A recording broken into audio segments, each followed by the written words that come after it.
Welcome, THL Friday Night Fights. First one this week. Got our season opener. Gotta turn the music down here. Deafening myself.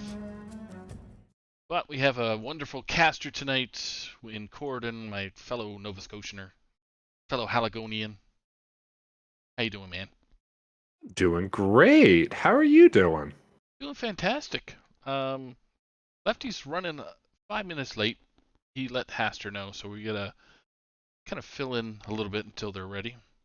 No problem. But I'm definitely excited with the first legacy match that we got going on with Dad Legends Haster versus old Dirty Mike and the boys with Lefty 2-1. Well, Yeah, two storied teams, right? Dad Legend and Dirty Mike and the yep, Boys both been around for a very long time. So excited to finally get going to see how the new meta shakeup's gonna do. You know, Grandmasters has been going on, so we've seen a lot of decks coming out. yep, But it's gonna be awesome because in THL you get to see so many different styles, and as we're gonna see in Legacy, it's closed deck lists, so it's played a lot differently. yeah, and that's the exciting part of THL with the uh, the closed deck list. Some people prefer that compared to the open. You can sneak some stuff in there that's normally not in the regular meta. Makes things very interesting.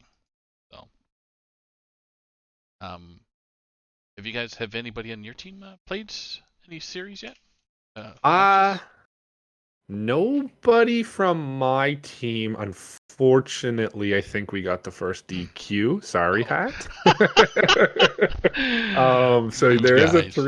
there is a 3-0 score on ours, but that was not played. Yeah, it was just a little bit of miscommunication, but that's okay.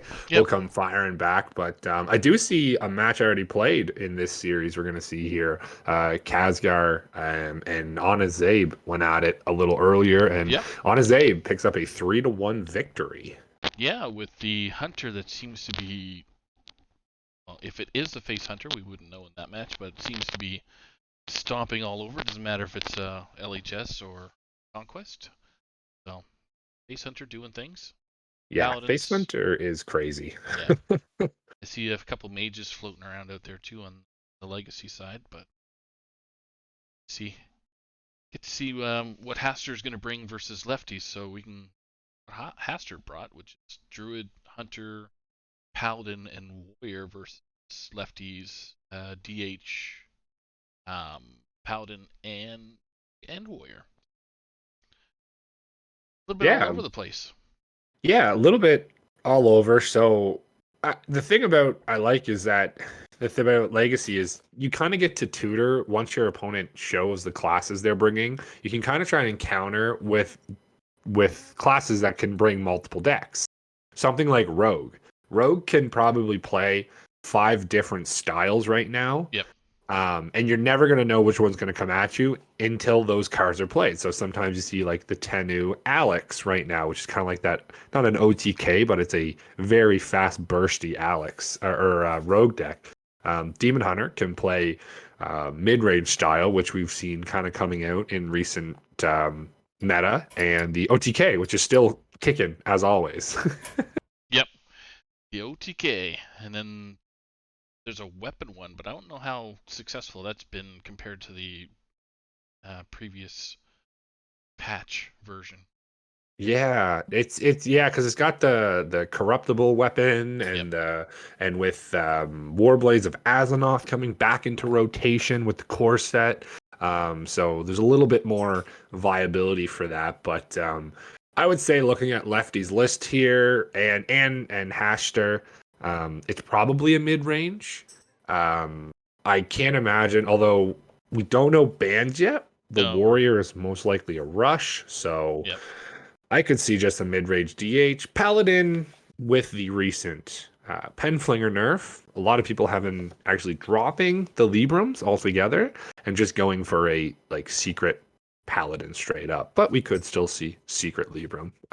Still definitely a good deck. Rogue, again, it's just kind of that.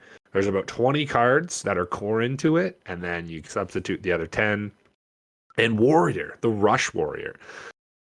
I want to talk about this one. I think it's the Rush Warrior. I don't know, right? But if it is, Rush Warrior has become more of a thing in the recent meta now that has slowed down a little bit, Right. right? Yep. Now that Mage and Lunacy can't go absolutely nuts and just shut the game out on turn 4. Does it do that? I've never seen.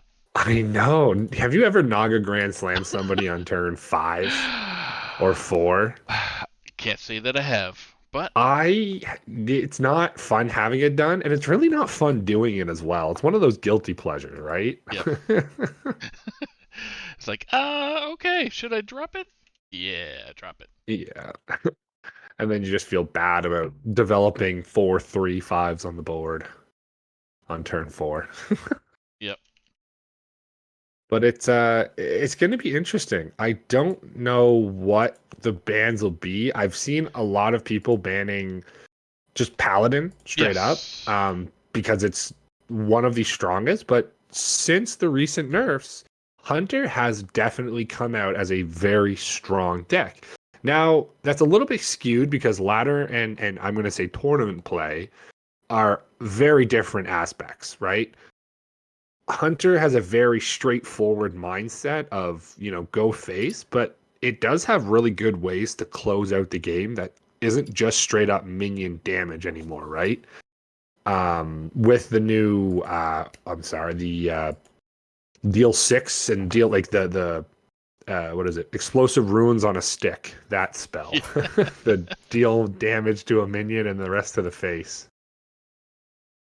So the Hunter's going to be interesting. It's actually been banned a little bit out. People just don't want to face into the Hunter, and especially in a Legacy series where every deck needs a win. I feel like Hunter sometimes is just a guaranteed win.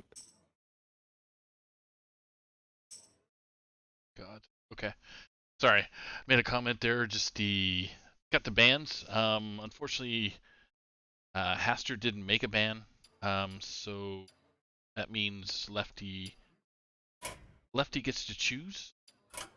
Yeah, he gets all Gets to 4 play decks, with he gets all correct? 4 decks, correct? So he gets to Oh choose any of boy. his decks, and he banned Hunter. So Oh well, there you go. Yeah. well, he banned Harster's Hunt.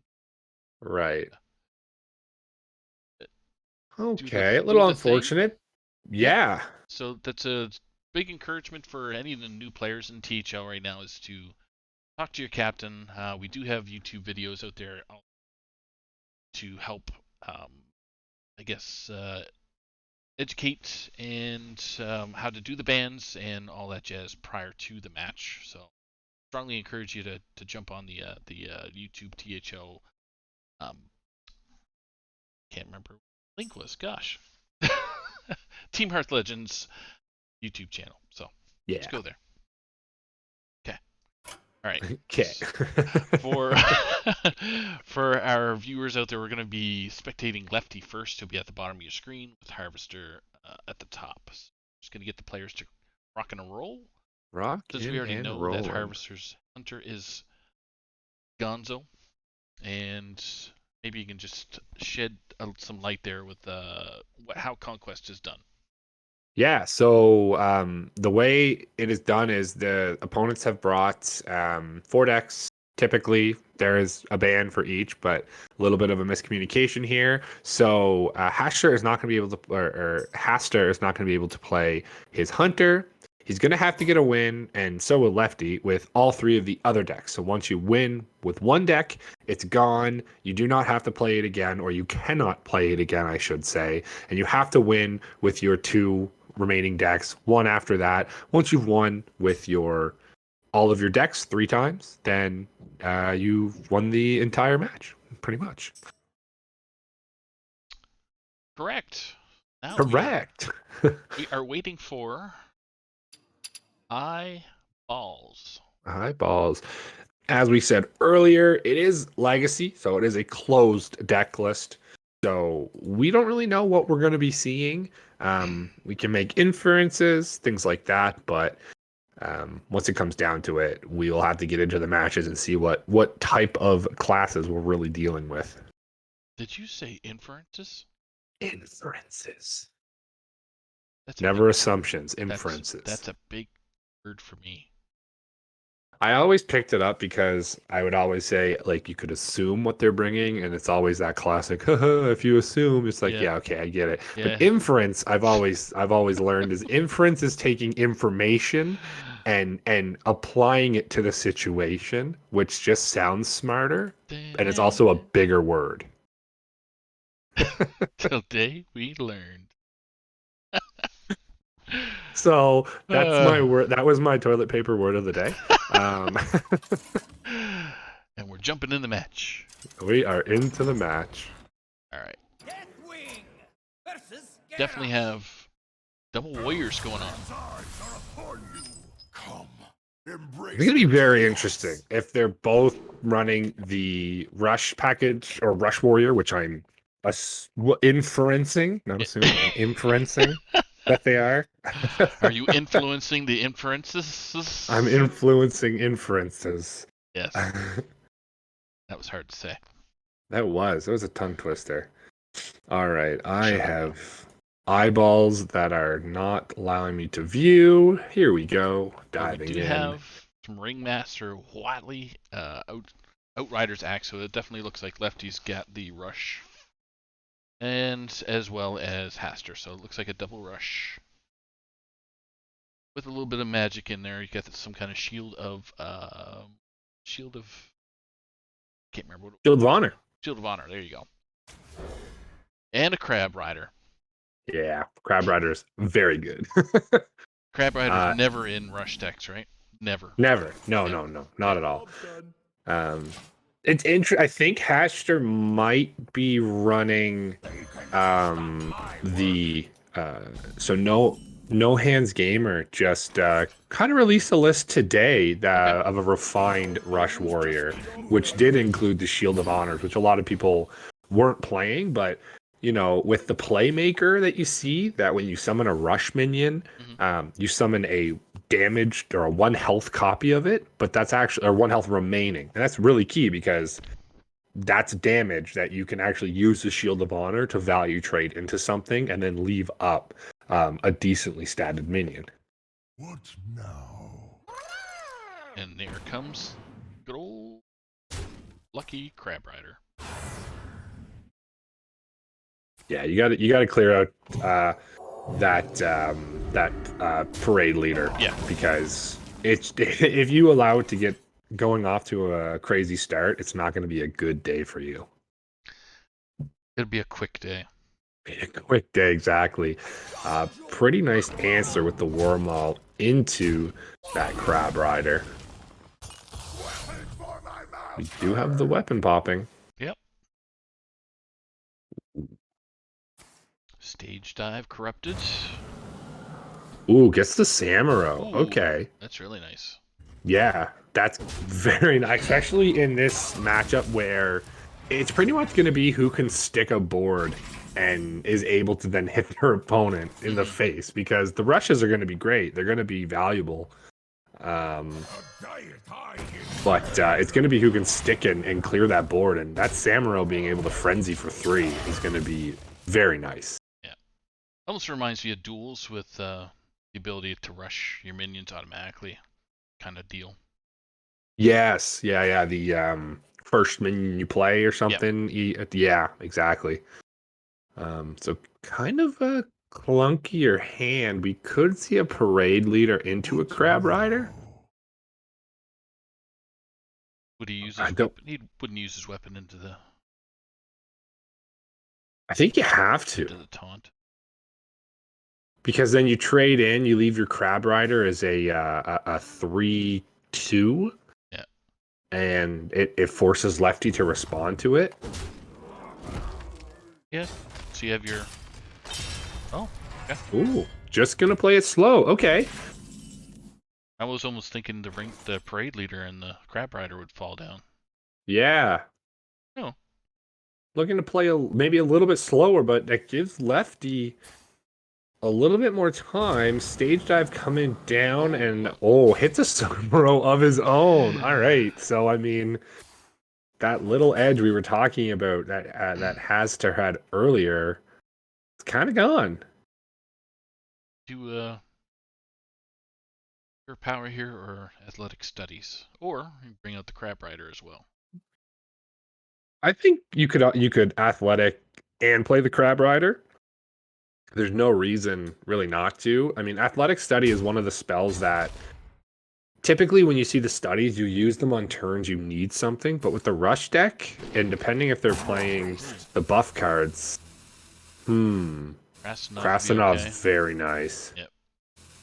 But we don't have. Yeah, gives you an additional rush. Probably have another Sword Eater, and we did see another Outrider's Axe, which, so yeah, we're going to take the Doctor here. The Doctor. The Doctor, Colin. I like holding it here. The Crab Rider doesn't need to go out. It gives you a little bit more flexibility next turn. You could actually Playmaker, Rakora, and then I don't believe. Nope, that would be it. Yeah, mana's awkward next turn on 6. Yeah. But there's the conditioning, that buff card, the level up card as they call it. Yeah. So, I'm trying to remember how some of the casters out there were predicting how that card would be, and some of them called it trash. So, I think it works well with this deck, sure. oh yeah, it works so seamlessly with, being able to buff and value trade, like just like we saw right there. Yep. Now there's a 3/4 on board. We do see Lefty does have the Doctor that can actually value trade of his own, buffing his weapon. But then there's a little bit of an awkward turn. You're left with 2 mana, and really you're just left with the hero power or slamming that Crab Rider again. Conundrum. And Rakara wouldn't be of any use right now. No, because she dies. We're really looking for that conditioning to buff her up, but you could.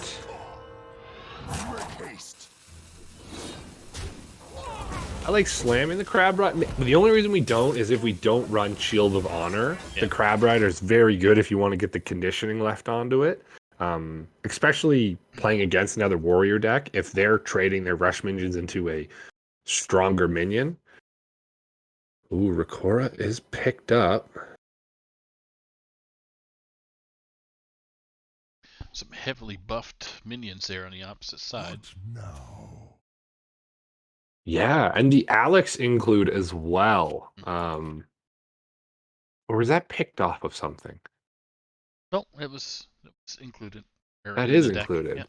Just a little bit more damage to go over the top. Yeah, I think this might be closer to the no hands list, but you don't want to play this for Cora. I honestly think you might just frenzy the.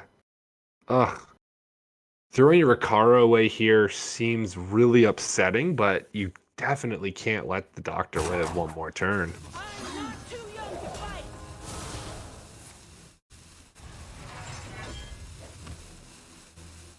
Yeah, I don't think Haster had a chance to well, not a chance, but basically had an option. Had to throw that card there. Yeah, especially with the weapon showing, you can't let the Doctor get another additional charge, and you've seen one Cutting Clash, possibly see a second one, and then it's just a draw free, 2 for free. So we'll see what Lefty chooses to do. Yeah, with that swing, Eater out. Sword Eater to play. You aren't even ready for this. All right, we're getting a little bit more on the board. Samurow's finally going to come out. That's a big minion. Yep, that's a thick 5/7 right now. Wow, the party leader, parade leader. I keep on saying parade leader. That leader coming out even with Samuro would be interesting, but waste for 1 minion anyway. Yeah, and then, I mean, it doesn't really. You could Troublemaker and preemptively swing into the Samuro, but then you're just praying the Ruffians are gonna clear the board for you. I don't think that's the play. You might have to finally use some of these resources you've been holding on to clear this 5/7.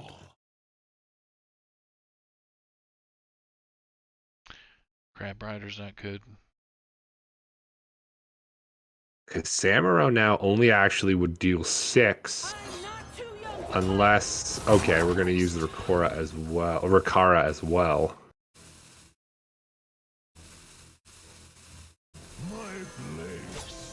So I think we still have to swing into this.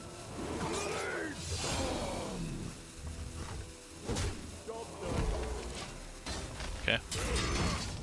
That's not too bad. Yep. Ooh, we're going to see, bam, Troublemaker. All right. Ruffians, where are you going? Face or trade? you gonna Face. cry? Oh, Okay, a little 50-50. yeah, a little something, something.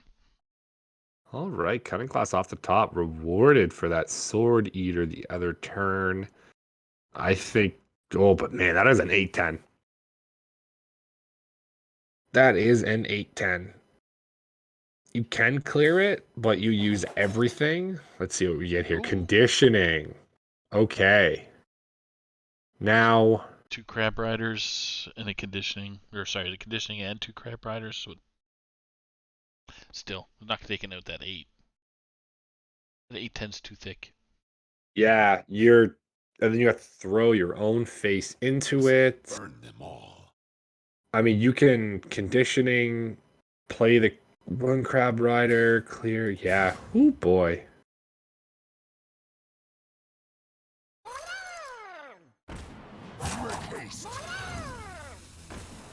Like, expect 2 value trades to come on these ruffians here.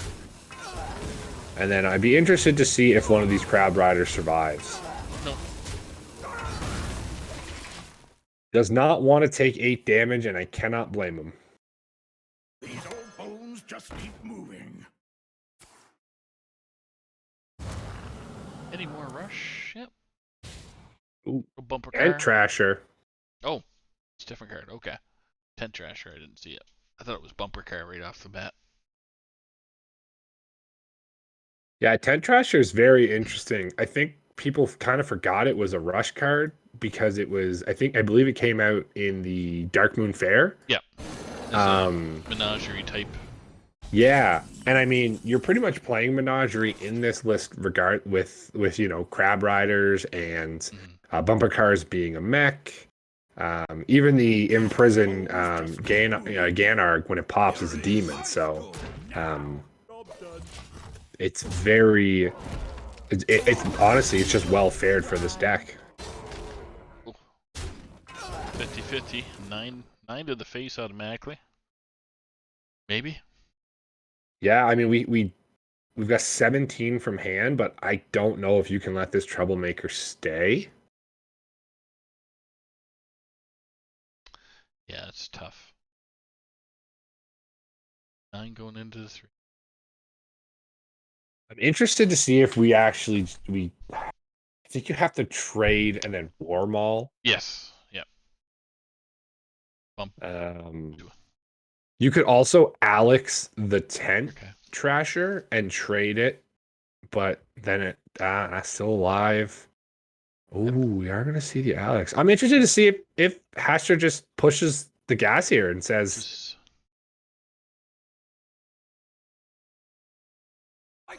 "Yeah, okay."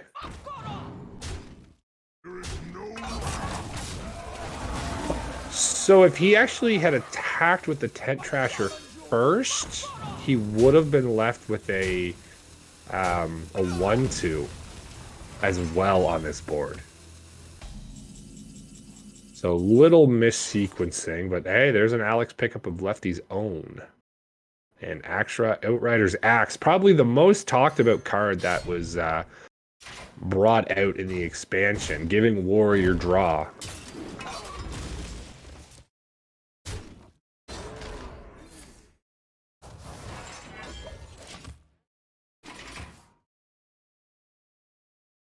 Ooh, that is not the draw you'd like to see right now.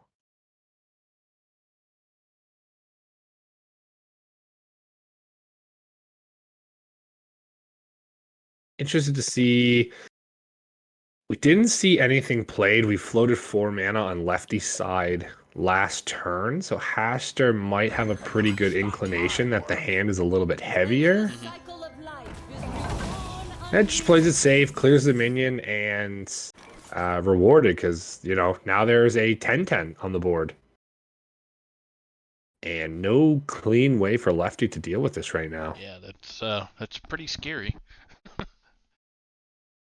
And when's the axe coming? Oh, 2 turns. Okay. Yeah, still a little bit. A little bit slow right now, but I think. What do you think? Do you ever just you have to Alex the Alex and then trade your face? yeah. That would Oh, make that sense. feels so bad. But you're dealing with 1 card across the way from you, so you don't know what that card is, obviously, but it's 1 versus. Troublemaker just seems. Yeah, because they can just kind of fall and hit the Alex, and might be time for Lefty to just make a board and start pushing himself. But Yeah. interesting just to see the Alex. Go ahead. Sorry. I can't remember if Hasher's list runs the ETC or not, which is kind of a finisher in this. So maybe Lefty's a little bit worried about. Oh. Wow. Okay. What 10/10? Right. Oh, parade leader with bumper car is going to clean this board up very nicely. Oh. Uh-oh. We have a disconnect. Don't know who yet. Oh, back again. We're back. here for a So we just dealt with that troublemaker. Quick and dirty. Wow. And then that turns it into a 10 to the face, I would imagine. I mean, I think he has to trade. I think he's Yeah. dead. He's dead. Alex goes face for 8, and we've got 10 showing. Yep. Yeah. I don't have my. and the cycle of life is reborn anew. The cycle of life. All right. Yeah, it shows the power of the new dragons, the new Alex Straza. Kind of like the new Alex Straza. I love the rework they did to all the dragons. I think it was something nobody really thought of and saw coming, and it was a very good idea.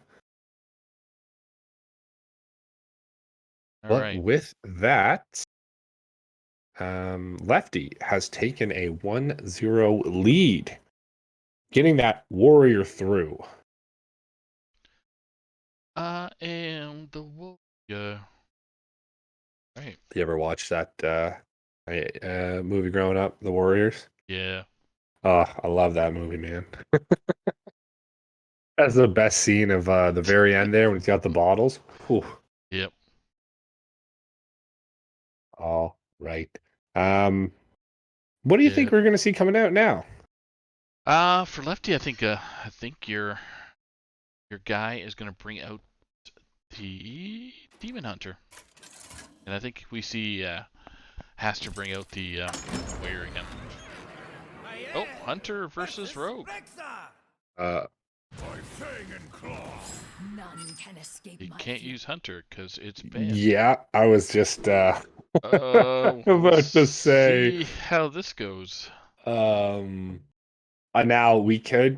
if they catch it, maybe Lefty is just commenting that now because I don't see any mouse moves from him right now.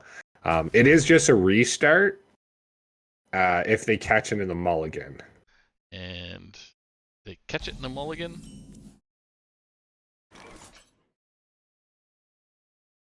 Let's see. No, okay. Maybe we're playing it out. Uh-oh. It was the hunter, right? Double checking my. Okay. We might be incorrect. We're just gonna get a little information here. I'm doing something that I need to do here. Hold on. Doing the do. In the meantime, animal companion. Or sorry, demon companion would be dropped. Lefty actually playing that he more of banned a. Powley, so I'm stupid. Okay, we're safe. Okay. I'm Safe. dumb, so Efficient. you're Sufficient.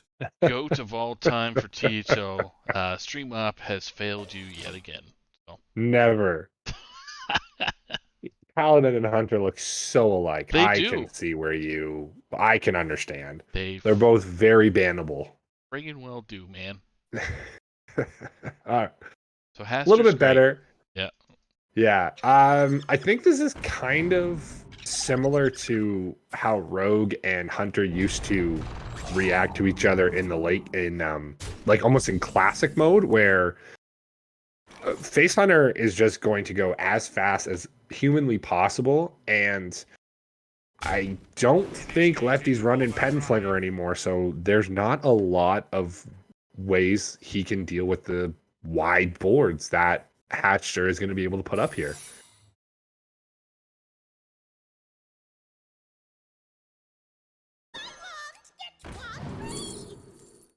Double wound. Ooh, Flame Strike's very nice if you can get to it.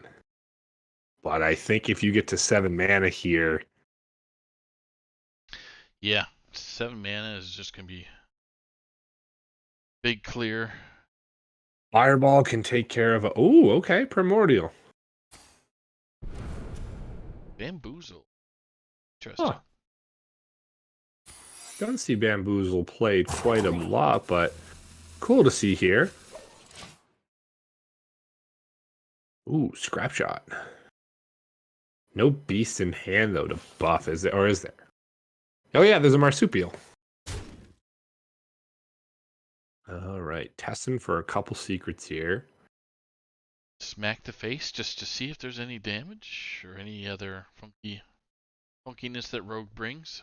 Yeah, sometimes you can get that, I guess, when your opponent or when a minion attacks your face, you get a stealth version of the minion. Oh, okay. Very, very rare to see that ever played. But yeah, I like what Haster is doing. He knows the game plan. There's no need to give Lefty any additional draw. And I mean, every turn you're pushing at least 8 damage, and it forces Lefty to deal with the board. Lefty's got some funky decisions. Cult Neophyte might be okay. He feels that there's some spells that are gonna trouble his board. Yeah, it's interesting too because he kind of wants spells to be played with having the Dirty Trick secret up right now. Yeah.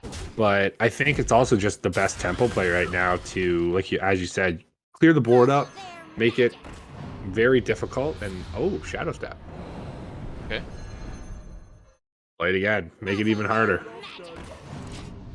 So it doubles the output. Wow, and That is a brick of a hand. I didn't think that applied, so that's interesting. So yeah, I do like the scavenging ingenuity here. It's gonna either draw you a Wolpertinger or your Rhino if the deck does run them. you're hoping for Rhino, I would think. Yeah, at this rate, so we do hit the Wolpertinger. And the number 1 stunner is coming out. Oh wow, both Wicked Stabs in hand. Blackjack Stunner picked up. This is gonna be difficult for Haster, but there's a lot of damage in the hand. Quick Shot coming back. The Wound Prey can go face, so I mean it's 1 damage, but it can definitely add up. Scrap Shot can go face, so quite a bit of damage can come out from the Hunter, regardless of having a board or not. Steward of Scrolls would be interesting. Yeah. Here we go. Flap that out there now or no? Don't let the door hit you. I don't know if you can afford to. I think getting things on the board like Mankrik, being able to draw Mankrik out of the deck as well. Because once the Hunter loses control of the board, they don't really get it back. And at this rate, Lefty is going to have to start pushing back towards Haster, and I don't know if Haster can get Lefty low enough to kind of close the game out before Lefty does quite a bit. Because I mean, right now, from Lefty side alone, we're looking at 9, 17 damage. Yep. Just from hand right now. So, pressure's on. Excuse me. You are excused. Here's the Rhino. There is the Rhino. It's going to be good for next turn. I think you just kind of want to flood the board here. Maybe clean up some of these. Ooh, I don't know about quick shots. Quick shot the poison. Okay.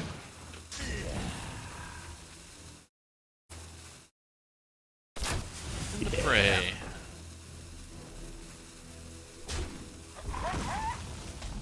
Damage to 3/4 to.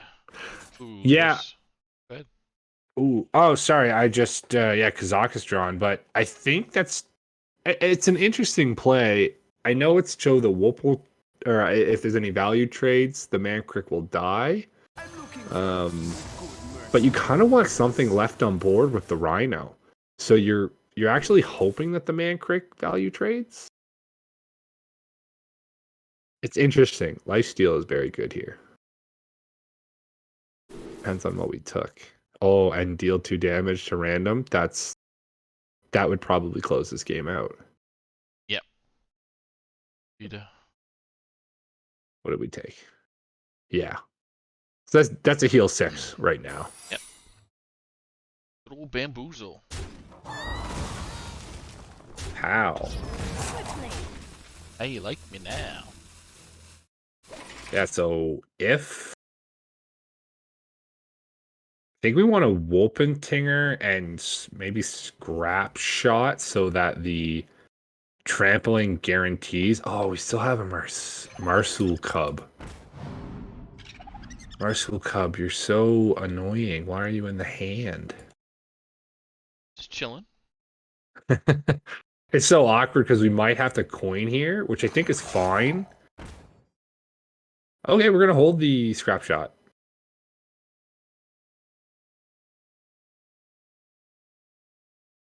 Scrap Shot can go face as well, I think is why we're holding them. It's yeah, 6 damage right now. You want both at 8? Yeah. Bamboozle. Hey! Speaking of which, That is some damage going down. 19 right now. Because we cannot play the second Steward of Scrolls.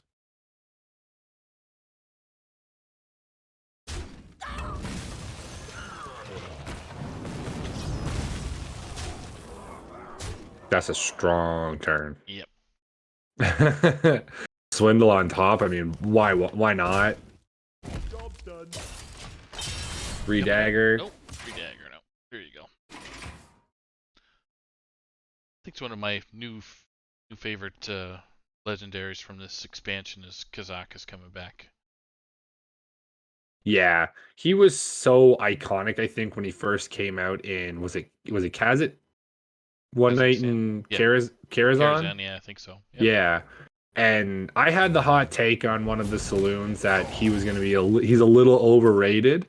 I think the debate is still on. The ultimate debate is like, do you play Kazakus or do you play Roma in Paladin, right? Mhm. So And the obvious answer was I think now is Kazakus for sure.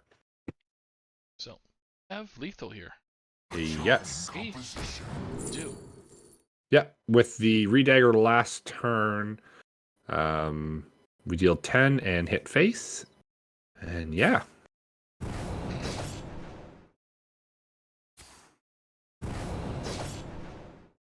And 1 to the noggin to finish the game. Yeah, that cult neophyte turn, I think really turned the deck on its head for Lefty. Just able to really give Haster a unfortunate hand to have to play. 4 mana for a Scavenging Ingenuity is not what you want to see. To then proc a Dirty Tricks, it was, I think, a little too much that the Hunter could handle.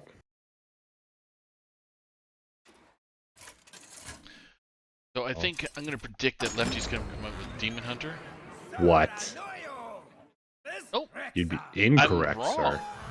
sir. See? Incorrect. My Hey. inference was See, that was an assumption, my friend. that was completely assumption. Looks like Lefty's list is still playing those Librams, and hey, there's Carl Rome, so no Kazakis. No Kisakis. May the light grant you peace. The a nice start hand from Haster again this turn. Intrepid into Endurable is going to be very nice. The only thing you're worried about is the Hand of Adal that could come out on that Night of Anointment.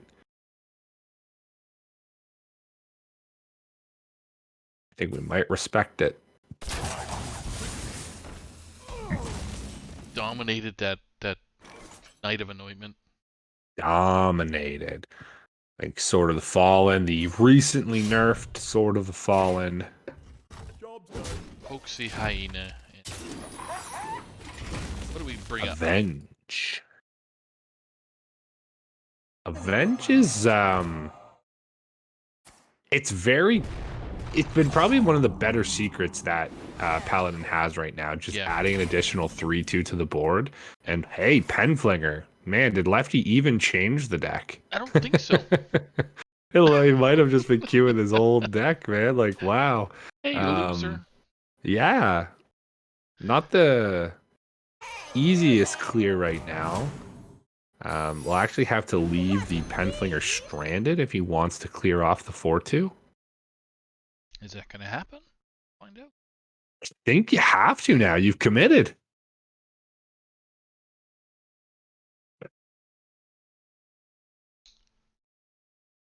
Processing. There you go. What?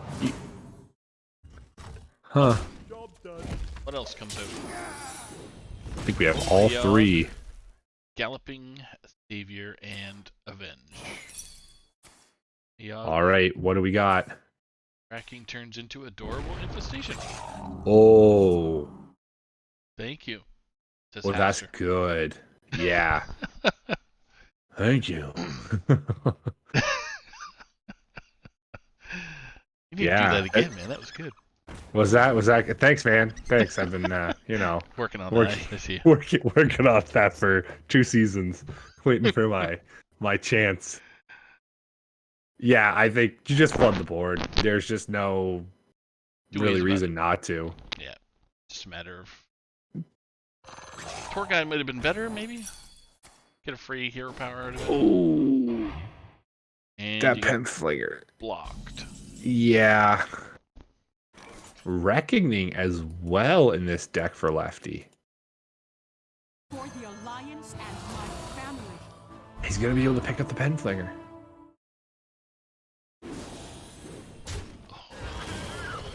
Mercy. Oh, man. I don't think I've ever seen Penflinger attack face. He doesn't have a voice cue for attacking face.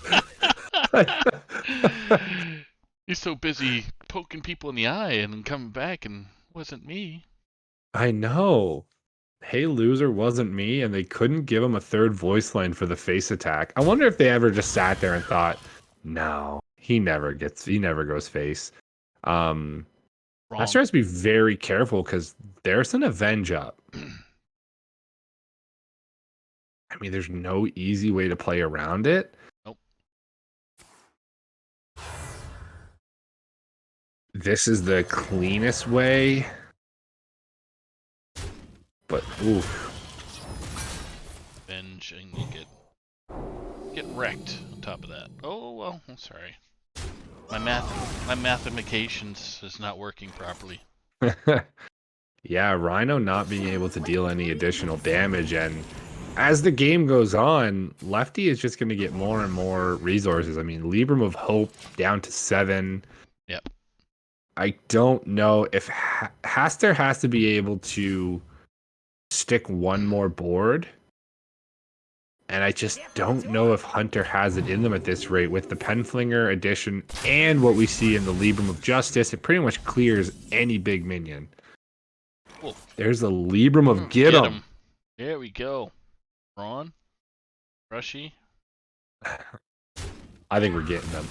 Yep. No, we're not getting them.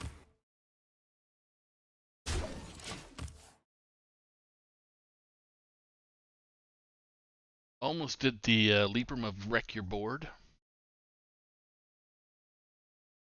It was Libram of Justice. Yeah, I guess the Libram of Judgment is held because we are definitely Libram of Hoping, which is going to corrupt it and will give us the life steal. Definitely a valuable tool in the game right now, but I don't know if it was necessarily needed. But I don't think there's a wrong play, and it's going to hit, and wow, Reckoning is, yeah. Reckoning is, I've never seen this interaction yet, so. It's so cool. Kapow. Look at the, it's all dark, and it like, oh yeah. Rhino said, It's like, no. Avenging Wrath, basically, I think is a very similar reaction, yeah. So we are going to see the Libram of Hope corrupting that Libram of Judgment, second Libram of Hope drawn into hand, and I mean, I think it's all but over, unfortunately, for Haster. I don't see how he pushes through one, let alone 2 Librams of Hope. Yeah, it's rough. Did you see those two? Yeah. 2 spells fly out, you're uncomfortable. And the Judgment dealing 15 and healing 15. Libram of Justice to, kind of just deal with any Penflinger or any big minion with Penflingers. So it's going to be a tough one.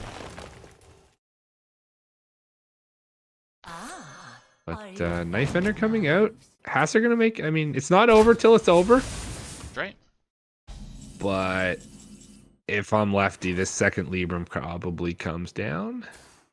Hand of a Dole. That's fine too. Oh, I mean, hand it's of a Dole. Hey, it's all the same at this point, right? Yeah. 5 to the 15 to the face. Heal for 5. Yeah. And Felma is not quite going to get you there in 2 turns. A quick shot piercing doesn't even deal with this. And that will be disaster for Haster. I see what you did there. Hey. I suppose, we could empty our hand for the quick shot, but leaves us with 0 mana.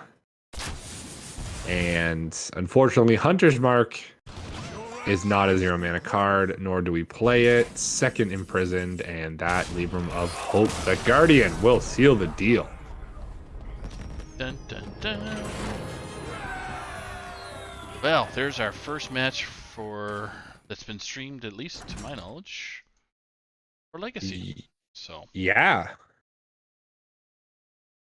it's a strong showing for Lefty. Getting a 3-0 victory and bringing a little bit back towards Dirty Mike and the boys. Yep. Taking a 5-4 series lead. So, seeing if Lefty can join us in there for a quick interview. He has not responded yet. Give him another minute. Before we move over to our wonderful battleground situation. Mm-hmm. Oh. Battlegrounds. We will be following the Red Conference tonight. Yes. Which has our lovely casting crew. Steffi involved. We have Bob's Babes with Steffi and Riots 13. We got Fish and Chirps there with Lotus Knight and Sunday. And we got Phoenix or Phantom Force, Ice Bowl, and Valera. And yeah, Lefty can do a quick. So jump Sick. quick.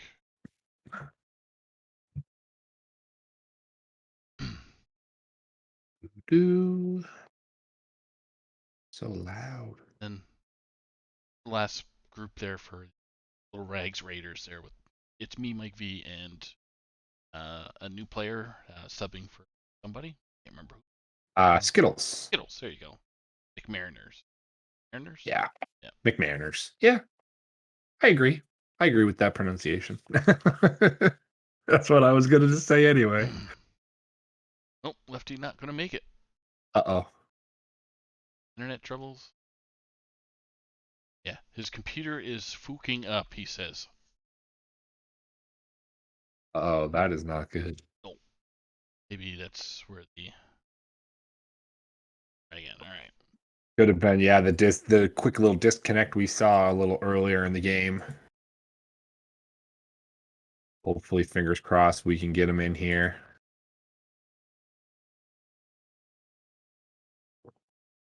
He's already in here. He's just got to hit the join the call. Oh, sorry, that's what I mean. Into the voice call. Yep.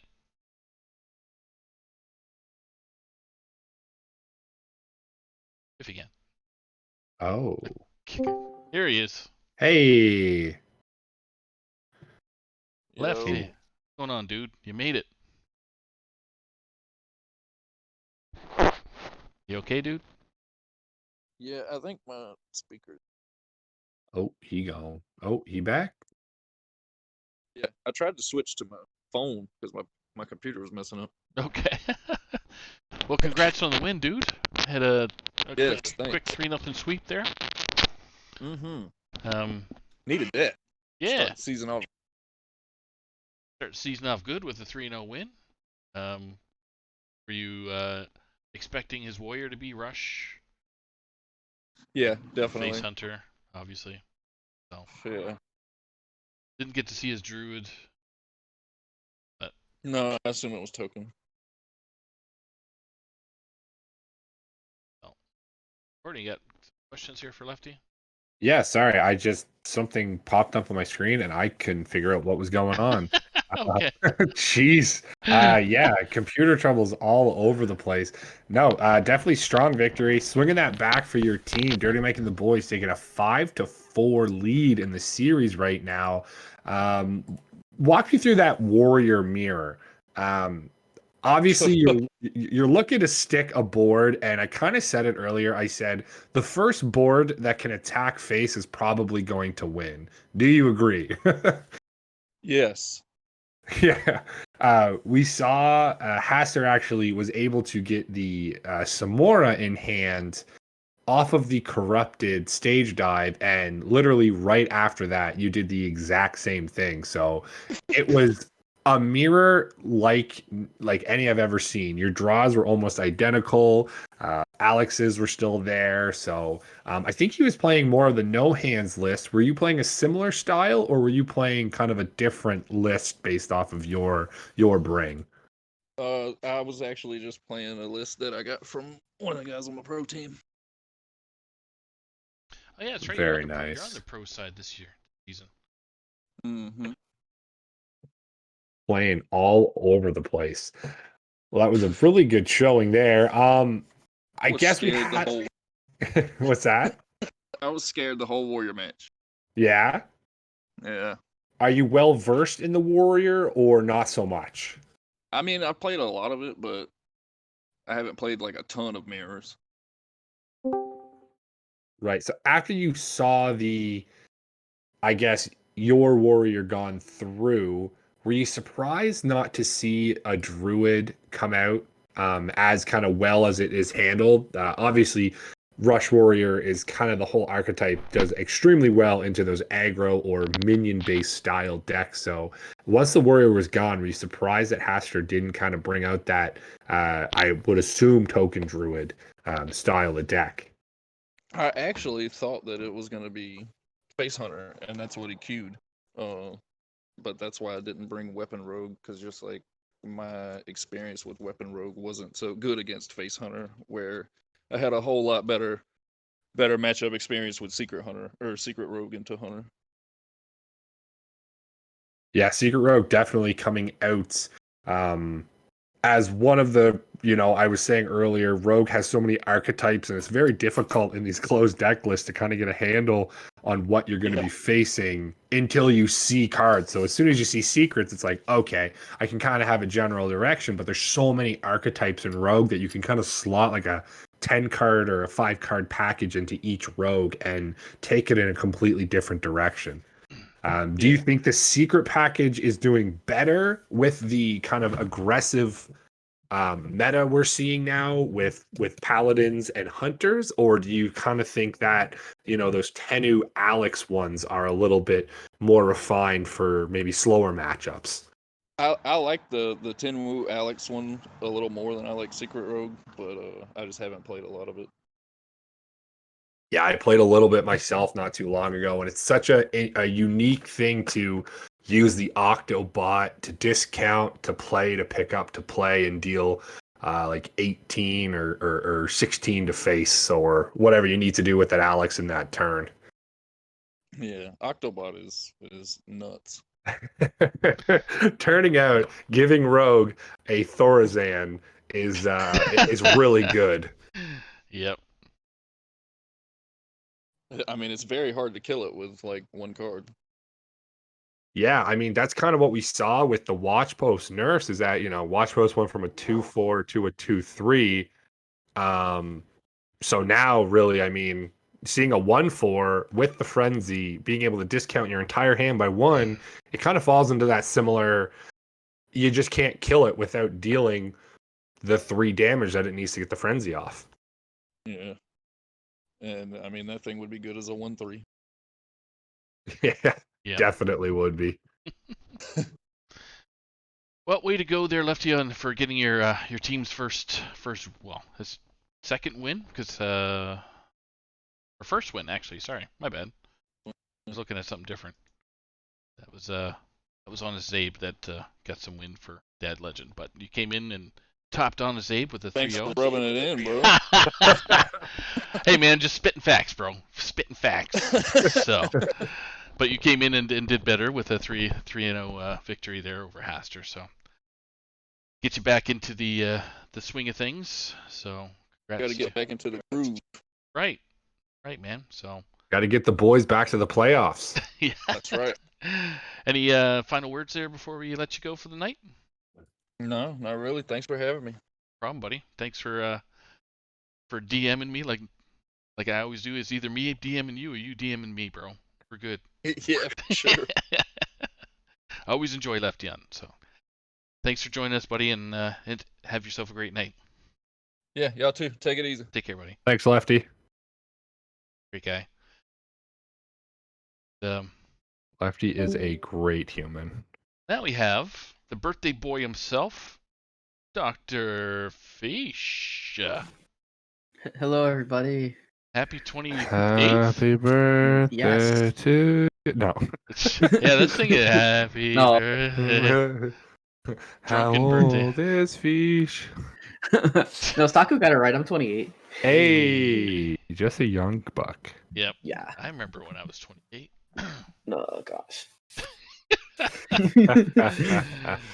Way back when. Oh, All right. So, Battlegrounds. hell yeah. Battlegrounds. I need you guys to share your screen. So the way this is going to work Never. for our viewers out there is I'm going to be Googling Fishes and Corden's versions of Battlegrounds, and then we're going to flip-flop in between each caster's view for about three turns, roughly 2 turns, depending on what happens. So, take it away, guys. Describe these teams. We briefly did it while we were with Lefty there, but Yeah. who's in the We lead are here? going to be Yeah. following Red Lobby tonight. So, for that lobby tonight, we've got Bob's Babes. We've got Fish and Chirps. we have Phantom Force, and we've got Little Rags. So, Little Rag Raiders. Playing tonight for those respected teams, we're going to see Steffi and Riots for Bob's Babes. We are going to be seeing, I believe, Sunday and Lotus tonight for Fish and Chirps. We are going to be seeing It's Me, Mike V for Little Rag Raiders, and a substitute. Instead of Skittles, we're going to be seeing McMarners making their debut in the battlegrounds. And then last but certainly not least, we are going to be seeing Rice Bowl and I actually don't think it's Valera FBM2. I believe it is oh my goodness, it's Fire Emblems playing it's Fire instead Emblem, of Valera. So for Phantom Force there, Yes. it's a little bit of a split mix up, I suppose, but all taken care of. Awesome. It's going to be an interesting lobby. So, an important thing to realize is the top 3 are not in this lobby. Yes. It's Bob's Babes, and then after that, it's Phantom Force. Feast and Chirps coming in, and then Little Rag. So, I mean, that Phantom Force, Feast and Chirps, Little Rag, they're all very close in that bottom, fighting for that 6th playoff spot. But I really think this is a great opportunity for Bob's Babes to set the tone and definitely get some much needed points and try and sneak into that top 3 and push a little bit more distance between Bob's Bouncers and F2L Silver, who are literally like 1.6 points away for that 6th spot right now.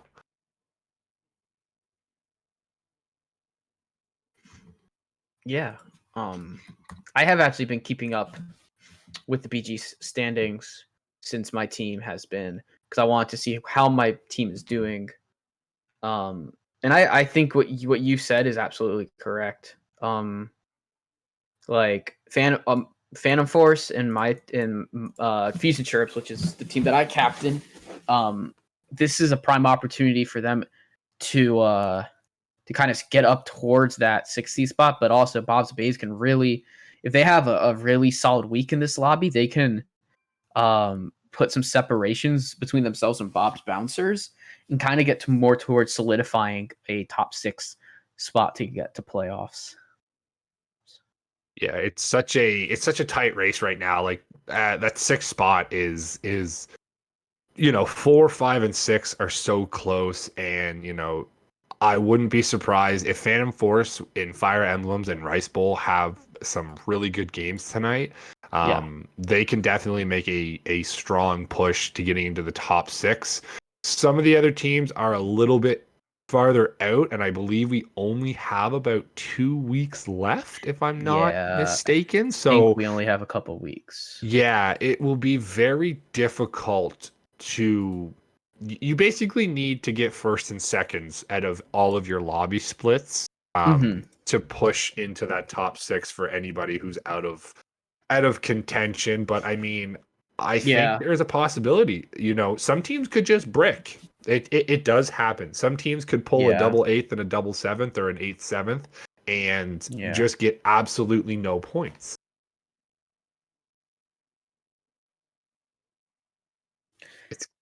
Yeah, you're right. I mean, I think that for pretty much Phantom Force down, it's going to take quite a lot. Phantom Force has the best shot to make it up into that top 6 if they're, no, they are considered top 6. So Friends of Bob kind of has that best chance. They're just out of F2L by I believe 11 points. Oh no, you're right right. now. You're right. F2L Silver is the bottom team. Yeah, you gotta so get Phantom all the Force way down and there. Friends of Bob's probably have that best chance. My team kind of fringe, needs to put up some everyone needs to perform very well for our team to make playoffs. But I know obviously you want to win, you want to make playoffs, but I know my teams have been having a blast every week doing it. So just happy to see us like competing in that middle pack. Yeah, that's all it's all about. Having fun, Oh, yeah. having a good time. But playoffs is the ultimate goal. Of course. I really would love to see Phantom Force coming out and having a strong week. I'm not gonna say it's a weak lobby by any means. It is No. still a very good lobby, but Yeah. with not having any of the top 3 teams, the differential there being, 210, 198, 193 points. Like those top Yeah. 3 teams are extremely strong and almost always will lock out a 1 or a 2 from a lobby. So Yes. I really think Phantom Force has a very strong chance in grabbing some points here. Agreed. So let's see. I wonder how this lobby's coming along with getting set up. Oh, okay. Yeah, Saku's on that. That's good. Just waiting a little bit, no problem. Steffi is our leader for this lobby. Gonna be getting everybody all wrapped up, and actually like to touch on the sub for this week is Mick Marner. Is a very strong player. I believe was just in possibly Lil Nanko's. I believe it was a $6 prize pool battleground stream the other day. So very strong player, can definitely play with the big shots. So I would not be surprised to see them in the top 4, even top 2, at least one of these games. Sure.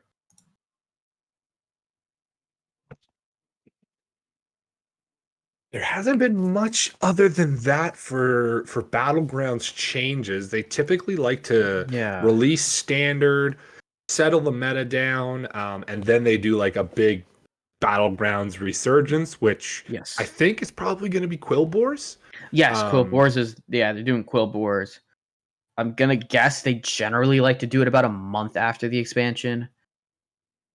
Yeah, like that's whenever they do typically their the point timeline for sure. So like 20.2 will be Battlegrounds. Yeah, and I mean, I love the fact that Quillboars is coming into Battlegrounds as its own classification, as its own subgroup. I really like Battlegrounds getting its own identity and being able to kind of set itself apart from standard and just, having the mech, the demon, everything like that, and kind of being, everyone thinks that auto chess battler.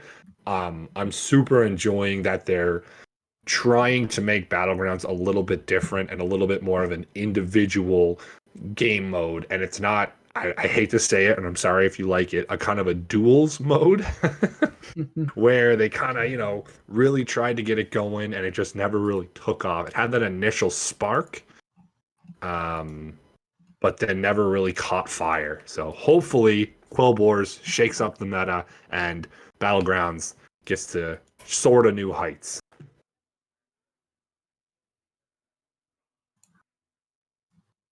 With that, I think we might be ready to roll. We need.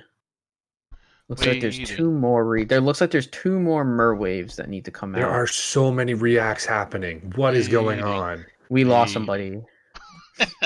All right, somebody got lost. So I am. We'll be there in a bit. Mike is. Oh no. Yeah, it's me, Mike G. Everything is fine. Okay. Well, Steffi's on top of it. What would you like to see coming out this time, Fish? What heroes do you kind of, I know you weren't completely well versed in Battlegrounds. You've had a couple weeks now. You subbed for your team there. What are your niche heroes that you would like to see coming out here? So the heroes that I like to play the most, I like Ragnar. I like playing Rag. I generally think we're going to see pretty strong, like the strongest picks from everybody. We might, obviously not everybody's going to get insane hero picks. We're not going to see people running we're not going to see a lobby like Alakir, Cthulhu, Patches, Omu, all that type of stuff. That's not going to happen. I think I'd like to see somebody pull out a Reno and have a really good lobby with Reno Jackson. Yeah, Reno can be spicy. Yeah, I mean, it's just that little bit of spice that we have. looks like despite the bazillion reactions going on, we do have the 8 needed on the one that the players are reacting to. So we will be getting into lobby. We are jumping in, and I am going to jump right in on Steffi, our lobby leader, just to see how we can get off to. Sure. Sounds And good. I will start on Rice Bowl. Okay.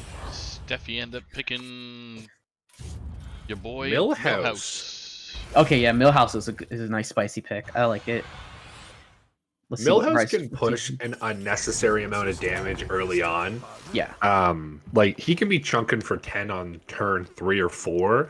Yes. Steffi unfortunately misses the token, which would allow you to buy 2 minions from Bob's Tavern this turn. Yeah, that's a rough thing for Bob. Let's take a look. No demons, no elemental. So both of the tokens were in, like 2 out of the 3 tokens were in play. Are in play for these teams, or for the players, I should say, and teams. So see how this round 1 plays out for Steffi. She's picked the Acolyte of Cthulhu. Yeah, typically either a guaranteed tie or a win, but Lich King will just make you go, haha, I have Reborn as well, and Rice Bowl gonna take a quick little victory. Let's take a quick rundown, see who we got here. These first couple turns are pretty standard. I wouldn't be surprised to see a level or, another Acolyte could be a buy from Steffi, but let's take a quick rundown. We do see Sunday on the newly nerfed and brought back Queen Wag toggle. We have Lotus Knight on Norsdamu. We've got Rice Bowl on the Lich King, as we just saw. McMariners on Jandis with double token is deadly. It's Me Mike V on Maiev. Steffi on Millhouse. Fire Emblem's got the newly brought back and reworked Hook Tusk, and now Riot's on Mr. Bigglesworth. So both heroes that we have just come back are in it. I love it. That's awesome. Oh yeah, I like this a lot. So yeah, Steffi able to win round 2. Yeah, we saw that double buy. It's just kind of standard for Millhouse. Millhouse hero power, for those who don't know, I'll hover it at home. The minions cost 2, your refreshes cost 2, but your tavern tiers cost an additional. So typically minions will cost 3, and your refreshes will cost 1. So what Millhouse does really well is buying a ton of minions. Something to note is that the demons are gone, so he can't abuse the I don't even know the name of it, but it's the 3/3 give 3 gold. Soul Devourer. Yeah, I believe so. Millhouse really likes to use those the gold value generating characters. So the Scallywag Pirate is super good on Millhouse because it generates you an additional gold when you use it. So we will see, and tokens as well are just super good because really it's a free unit. Exactly, yeah. All right. Actually has to reach the point where Steffi can go for Steffi could actually go for a golden here with the Acolyte of Cthulhu on board. Probably debating whether or not she wants to go for it, or maybe wait. Gonna opt to sell and hero power. Oh no, sorry, sell and level. And then we'll probably go for the Acolyte next turn and spike to a 4-drop. Yeah, it's kind of an odd. So it's 4-drops are kind of bad. But if Steffi can get off to kind of a rampy, more of a ramp start, it might give her direction. Typically, you'll hold your discovers till 5, and then it really gives you a direction you want to go. But 4 isn't awful. 4 could give you a champion of Yasharaj, or even the Kari Warbringer. So let's just see quickly what triple. We could actually see a sell hero power as well, or level up if she wants to go for a 5-drop. Yeah. Like that's a decision we have to make here. I think it would be a bit much right now to do that. We're just gonna keep holding off. Yeah, I think we're going to see it next turn. So that is Yeah, more than fine. You're just going to flood the board here, buy as much as you can. for Next sure. next turn, Tavern Up will be at 7. We'll be at 8. We can sell Tavern and buy, discovering a 5-drop and giving us a direction to go. I really like the Agreed. play by Steffi. Yes, I really like this play. And really, she has not taken that much damage. So to be able to discover a 5-drop and still be at 38 is going to give her the world of time to find the 5-drop and really build around whatever she finds. Yeah. And I think a good reason for her making the play last turn was that she was going up against her teammate Riots. They were actually able to tie the way that the way that everything played out. Oh, I didn't even notice that. That's Yes. super good. Yeah. So now we go against Jandis. I believe Jandis just won a round against Lich King, who I'm spectating, who's Rice Bowl. Yeah, this does not look good for Steffi. Hopefully won't be taking too much damage. Yeah. But these buffed up Murlocs. So next view is gonna be a Fisha's view.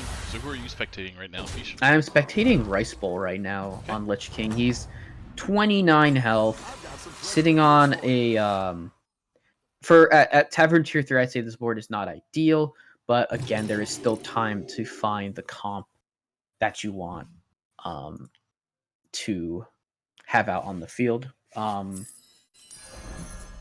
don't know if you're watching right now or if we're still we're on watching Steffi. right now. Nope. Okay, cool.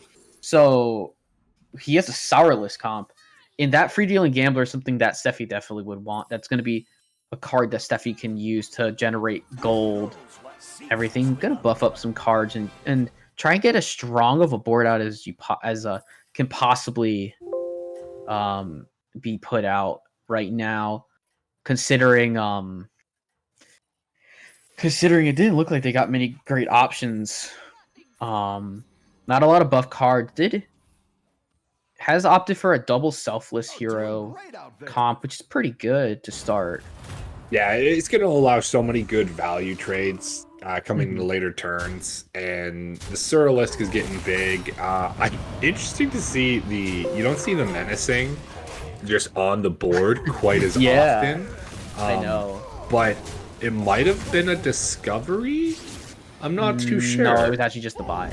Okay, well, fair enough. It was just one of the higher stateds, I think. Yeah, just a 3-1 that generates basically 3/1/1, so fair enough. Gonna be able to win over Sunday by 1 minion, dealing 2 extra damage. So that's gonna be 5. Meanwhile, if we look at this, the leader is still at 40 health in Lotus Knight, while you have Riot sitting at 30 health. So there is a decent health gap. I know health gap doesn't matter too much in a few turns, but turn 7, Lotus is sitting pretty well. We're actually going to get to see Rice Bowl against Lotus Knight in this next round. Curious to see how Rice Bowl plays this. I could just opt to tier up here and maybe take the mech, or we're gonna opt to sell and roll and see what we get. Gets a Toxfin. I guess. Do you think that there's a play where just being able to make a poison Murloc is pretty good? It depends on what we are looking at as Norsdamu. Norsdamu's got 3 beasts, just hit Millhouse for 12, so I think the poison's great. I don't think you need to push it this turn. You could have definitely maybe just bought it and held, but there's definitely not a wrong play ever getting a poisonous Murloc on the board, I don't think. Yeah. All right, let's see where these Divine Shields hit. We're hoping Surlisk and we're hoping Poison. We are not hoping for the others. Oh, wow. Valuable trade, though. Selfless does get procced right away. Oh, man. These trades are just not going very well for Rice Bowl. No, but last couple have been okay. It seems Ooh, Yeah. double golden, double golden there. That's quite a hefty pull in. And we're gonna see Um, double wolf now. Yeah, getting a nice Khadgar comp in this lobby. Oh, these hits are really helping to save damage from Rice Bowl's face, that's- because if any of the other ones live, that's an extra 3 damage. Okay. All right, so Rice Bowls kind of has to find the direction. Still not really found it.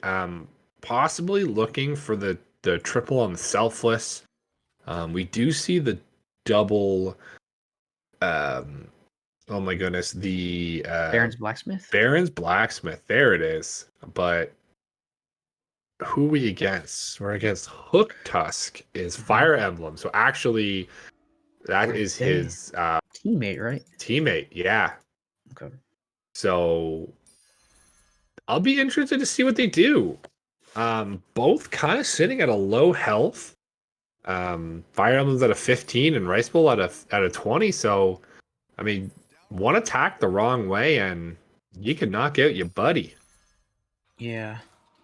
Finding some very strong minions and Rice Bowl's playing them too. Oh no! Yeah. Hold I the am- bird. Hold the bird. Oh god. Okay. Well, when Bird loses the 1 out of 3. Yeah, I mean, Rice Bowl getting will a free feel bad. divine shield is never bad. Yes. Wow, that is a very strong board on the side of Fire Emblems. Has the brand Oh wow. and starting to kind of buff the Murlocs, Yeah. but I don't think there's enough attack on the side of Rice Bowl. We'll have to see how these divine shields land, Hmm. but I just don't think that's quite enough. Hmm. Even with especially with the reborn minion. Yeah. So we're at 4, 6, 7, 8. So okay, we minimize damage. So 6. That's very, very favorable for teammates. Agreed. So after Yeah. this next one, we'll flip over to Corden. After this Sure. next match. Yeah, and I'll switch over to Lotus Knight when we get there. There's Looks like the we triple. did get the triple selfless. Yeah, I think you take it. Yeah. Rice Bowl's actually doing very well, working his way towards that Goldred comp. Does get the triple on 5 though, misses the 6, which maybe you would have liked to seen the selfless hold off for a turn and just freeze, buy a temporary minion, or maybe you're too worried about getting knocked out next round. Yeah. Hmm. Potentially. We get 3. That's a 3/6 of buffs onto the Mithrax, Yeah. giving us a 7/10, which is not I mean, too you bad. could buy the pirate if you want to buff him more. Yeah, that is 100%. Yeah. The hero power from Lich King is always so difficult when you have 2 very strong minions you'd like it to hit. I don't know if that is Murlocs with a brand. Yeah, it looks like Sunday found a brand. That is 2 boards that we have seen with going towards a Murloc brand comp, with both actually having them. So even some of these bottomed heroes right now who have taken a lot of damage might be starting to climb up the ranks. Yeah. Ooh, that's a lot of damage. Doesn't quite minimize the damage, and this I think that's out. Nah, Oh, 16. ooh, my goodness. Very Sunny. close for Sunday to go out there. Does manage Oh. to survive. But we do see Lotus Knight, who was holding strong in the top position, taking a plummet, getting hit for 28 28. by Steffi. All right. And knocking Lotus out in 8th place. That's oh so my brutal. goodness. Wow. All right. I was just already Wow. to spectate Lotus. Oh boy. Just got slapped. Sure. All I'm gonna right. go to. So we'll We go watch have- Kitty Cat. Then I'll go watch Riots. Perfect. We have Mick Mariners, who I am on right now, has found the Lightfang Enforcer and is doing a menagerie buff. Has pretty much everything other than a pirate. Nope, has the pirate other than a beast. We need a beast and we need a dragon. Nope, we have the dragon. That's a dragon. It's just the beast. Yeah. Decisions, Toxfin, just gonna give. Unfortunately, double poison does not work. And yeah, Janda's hero power is so good for that reason. Being able to juggle the jugs, Mhm. and the teacups, Yeah. back into the lobby.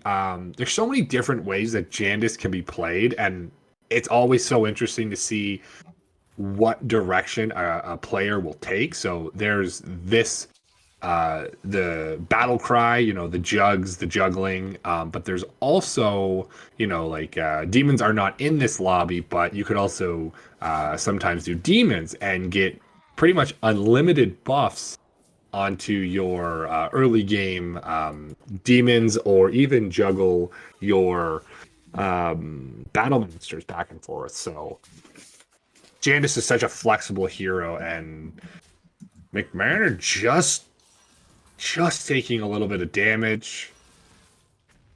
Mhm.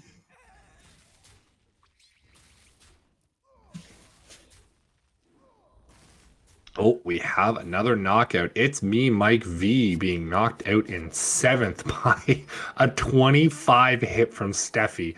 I don't know what she's got going on over there, but Mechs. A it mech is comp? 2 mechs. But I mean, she's on 5, know. so I Yeah. wouldn't be surprised to see, some Amalgadon nonsense, or even a pirate sticking in there. But Probably. yeah, Maybe it's another menagerie comp that's just got Yeah. 2 mechs. 100%. Yeah. So McMariners, in the meantime, is looking for that early selfless hero triple. A lot of the times you'll see this happen later in the game, and it typically will win somebody the game, especially if you pivot into a Murloc board that requires poison. Mm-hmm. You can pretty much just close out a game if you just simply pivot extremely hard in finding, 2 or 3 poisonous and giving them all divine shield. It doesn't matter how big your late game board wants to be, it will just lose to a 1/1 Murloc with poison divine shield. Keep up the momentum, friend. Strong buffs coming out from McMariner, and a very strong board. I always love to see Deflecto bots. We'll have to see where they choose to land. We do get 1 divine shield back. It's actually going to take out the poison Murloc. Oh wow, that's a big hit for Riots to survive this. Yeah, it really depends, and yeah, there's that one trade. So That was a trade that needed to not happen. that's gonna deal 4. Oh, I wasn't sure if there was a microbot in there or not. That is gonna eke out a 4/4/8. I love when the Glyph Guardian gets multiple attacks and gets into the crazy numbers. Oh yeah. Oh, another loss. Sunday finally taken out. Actually taken out by a ghost board. Very likely played against Mike's. No. Yeah. You gotta No. Lost to Hook Tusk.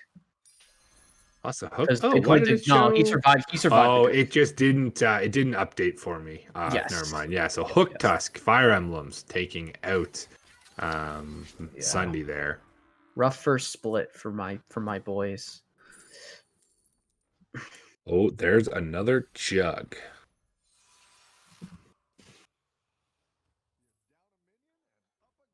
I'm gonna get a numer. Gonna get a 5/5 plus the frost or the fang is gonna be a 7/7 buff across this board right now.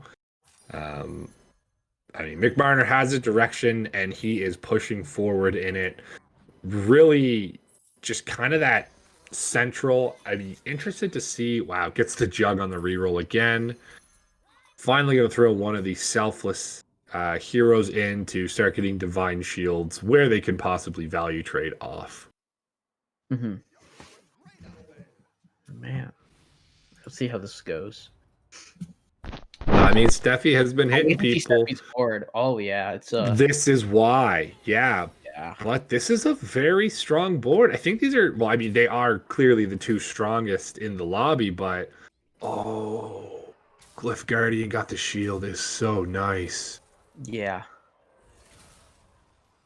But this poison Murloc still gets to kind of survive and stick around and maybe eat a hit from something like Yeah, like the Hank. we will see. Yeah, there it Where's is. the Hank. What's the Now let's death see what rattle? Steffi gets here. No. Does not get anything too big. That is a round win for McMariners, but not enough to take Steffi out of the game. Steffi will be at 6 health. We're getting down towards the nitty gritty of health. Yeah, we're getting to the point where, I mean, this round, you could easily see a tie from 5th to 3rd, or even, like, you could see a game win at this point in time right now. So we're gonna switch over to Fish after this Pretty one. close. Yep. Okay. So who are you spectating Yeah. right now, Fish? I'm spectating Riots. Okay. Mr. Bigglesworth. So after this, after Cordon's one here. Yeah, so where McMartin's is going into Rice Bowl here, who's on 3 health, and in order, we've got Riots at 5, Fire Emblem at 6, and Steffi at 6, and McMariners is sitting at a healthy 19. So, Yeah. it's coming down. We're gonna see at least 2 people, I think, here get knocked out. Yeah. I'm gonna say 3. 3 people get knocked out. Woo! A Ooh. couple at least one player gets a ghost. I'm pretty sure, so they'll probably survive. And on my screen, I have Riots as facing the ghost of Sunday. All right. So- Well, he's safe. So Riots is safe. So then So I we'll think see how both McMariner. people We'll see how knocked Rice out. Bowl fares against McMariners. It is going to be a tough uphill battle. It's getting and Rice Bowl has found that Divine Shield Murloc Poison build I was alluding to a little bit earlier, but gets the That's a huge trade into the Mithrax with the Glyph Guardian. We're gonna have to see if this board can be cleaned up. I think that's a guaranteed loss. I don't think. Yeah, we don't have the minions to get through this. Yeah, the poison Murlocs will just eat everything up. It's not a lethal, but it No. hurts. Yeah, it's not too. It's a little bit that Primal Fin Hunter being on the board means that everybody. Ooh. So Steffi went out taking 22 from Hook Tusk. The Fire Emblems has to be very strong to be doing that it's- much damage right now. We Especially have our top 4. Especially Steffi, who had a extremely strong board and was knocking people for a lot in the early game. Yeah. But yeah, we do have the top 4. Rice Bowl coming in at number 4 currently. Riots is at 3. McMariner is at 6, and Fire Emblem's at 6. So I mean, Yeah. this is it, right? I mean, there's going to For be sure. 2 people knocked out here. It's There's pretty. gotta I'm be. pretty sure we're gonna get like 2 rounds left, and this one's this will conclude Yeah. the first round of the lobby. So now we're- Riots currently has Rice Bowl, I believe, Yes. coming in on your screen. Mm-hmm. Rice Bowls was the one who just dealt damage to McMariners, so he's got that poison Murloc comp. However, Riots has a lot of divine shields and has He does, himself a nice big poison Murloc. So we'll but see how this plays out. there's a key minion that Rice Bowl had down. I'd love to see if the Ghoul is still around, and it's Ghoul is not. not around. He didn't have the read that The that Ghoul Ghoul would be Would have necessary. been massive here. Yes, I agree 100%. This, oh man. Oh, the Selfless gets to stick around. The bird might hit again. Oh, that one hit was actually pretty big, getting the getting the hit off of the big micro mummy. There it Yeah. goes. But this big 38-16 minion's gonna soak at least one more poison hit potentially. Oh, but the Mithrax hit it, And yeah, the Selfless is gonna go off again. Yeah, and it hits the Oh, poison it hits Murloc. itself. There we go. Okay. Woo. Okay.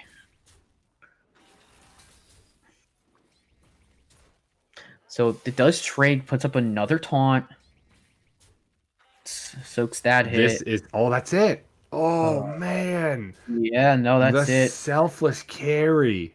Yep, Selfless got Rice Bowl there as Riots goes out. Riot goes That was- down. Interesting.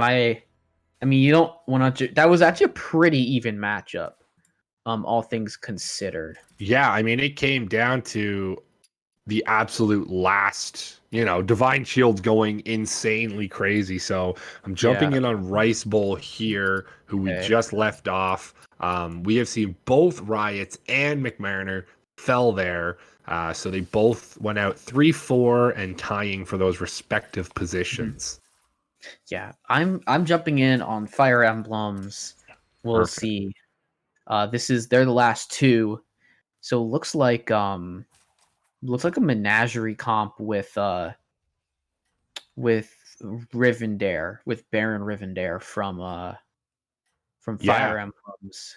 Has These Poison Murloc and a Poison Beast. and these are teammates. They are teammates, so this And is just so good for their team. They're Phantom Force, right? this is what I'm saying, man. Phantom Force came through. Like these guys, congratulations to however it finishes. But Yes. this is exactly the type of outing you needed to see here. And man, this is highly Rice Bowl favorable, depending how these Divine Shields hit. But yeah, oh boy. The main thing is the double bird. Being there. and the Selfless being able to come back as well with the Lich hero power is just how many shields have we seen here? There's so many. many. The fact that the shield on the Myexna got pops allows for that hit to clear and be so crucial. There you have it. Some teammate on teammate action, and Rice Bowl puts Fire Emblems down and takes the victory in split one. Yeah, congrats to Phantom Force on second. So they did really, really well there. Man, I'm so curious what happened in that Steffi versus Lotus Knight, where Lotus just took 28 damage. You don't usually see that much damage that early in the game. I just think she hit her. She had probably some 5-tier minions when we got to her board. She had a Malgadon. She had she must have hit a spike, right? Well, when we left her, remember, she did level to 4, had the triple on the Acolyte, and then probably from that point on found a couple more triples to really explode and to catapult herself into contention. But I mean, it's great when you can deal 28 to people and knock them out, but just missed that 4th place. Yeah.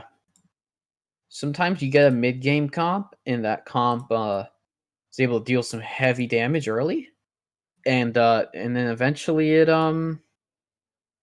just hits. Yeah.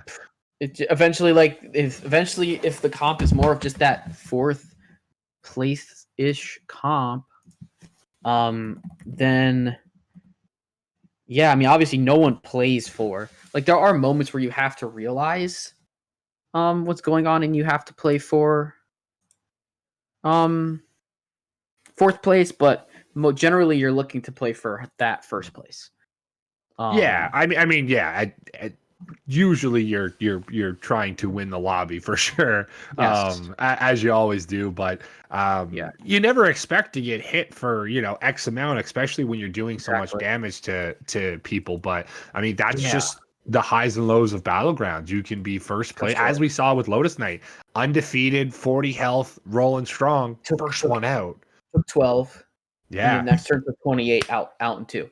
That's it. That's absolute yeah. Obviously Lotus has had a lot of time, and as someone who knows Lotus, he's not a very, he doesn't tend to get rattled or tilted that much. It seems, just based on talking to him. but having that happen, I would need every single minute of the break that I would have to calm myself down after that. Yeah, Lotus is a pretty level-headed dude, so I think we're going to see him firing back to try and prove himself and redemption. Just a quick note: some of the updates from the other splits have come through. So Sure. Blue Lobby A split actually has quite a few. So we see Yatster and Ligor taking a 1-2 victory for Bob's Bouncers, which is Hey, there you go, buddy. super nice to see from those two. Your mom Ked is getting in there in a 4th. We haven't seen the 3rd and the 8th, so I'm not too sure where Agent and Super Chicken have landed. If Agent has the 3rd, that's a 3rd for Agent and a 4th for your mom kid. So Concede Your Match has an extremely strong, good start. Jump Float and Andrasi taking a 6 and a 7 is very uncharacteristic and really gives Concede Your Match and Bob's Bouncers that opportunity to climb a little bit faster to the top 3. Yeah. Right. I think we have some reacts from our lobby. We're waiting. We need one more react, and then we'll start. All right. So we said a little earlier what heroes would be hoping to see. What heroes didn't you see that you might want to see this time around? I still want to see Reno, but All right, 100%. I agree. Yeah. But I think I don't know. I kind of like seeing how Akazamzarak plays too. Obviously, as it's like the secret based hero, it's pretty good and cool to watch.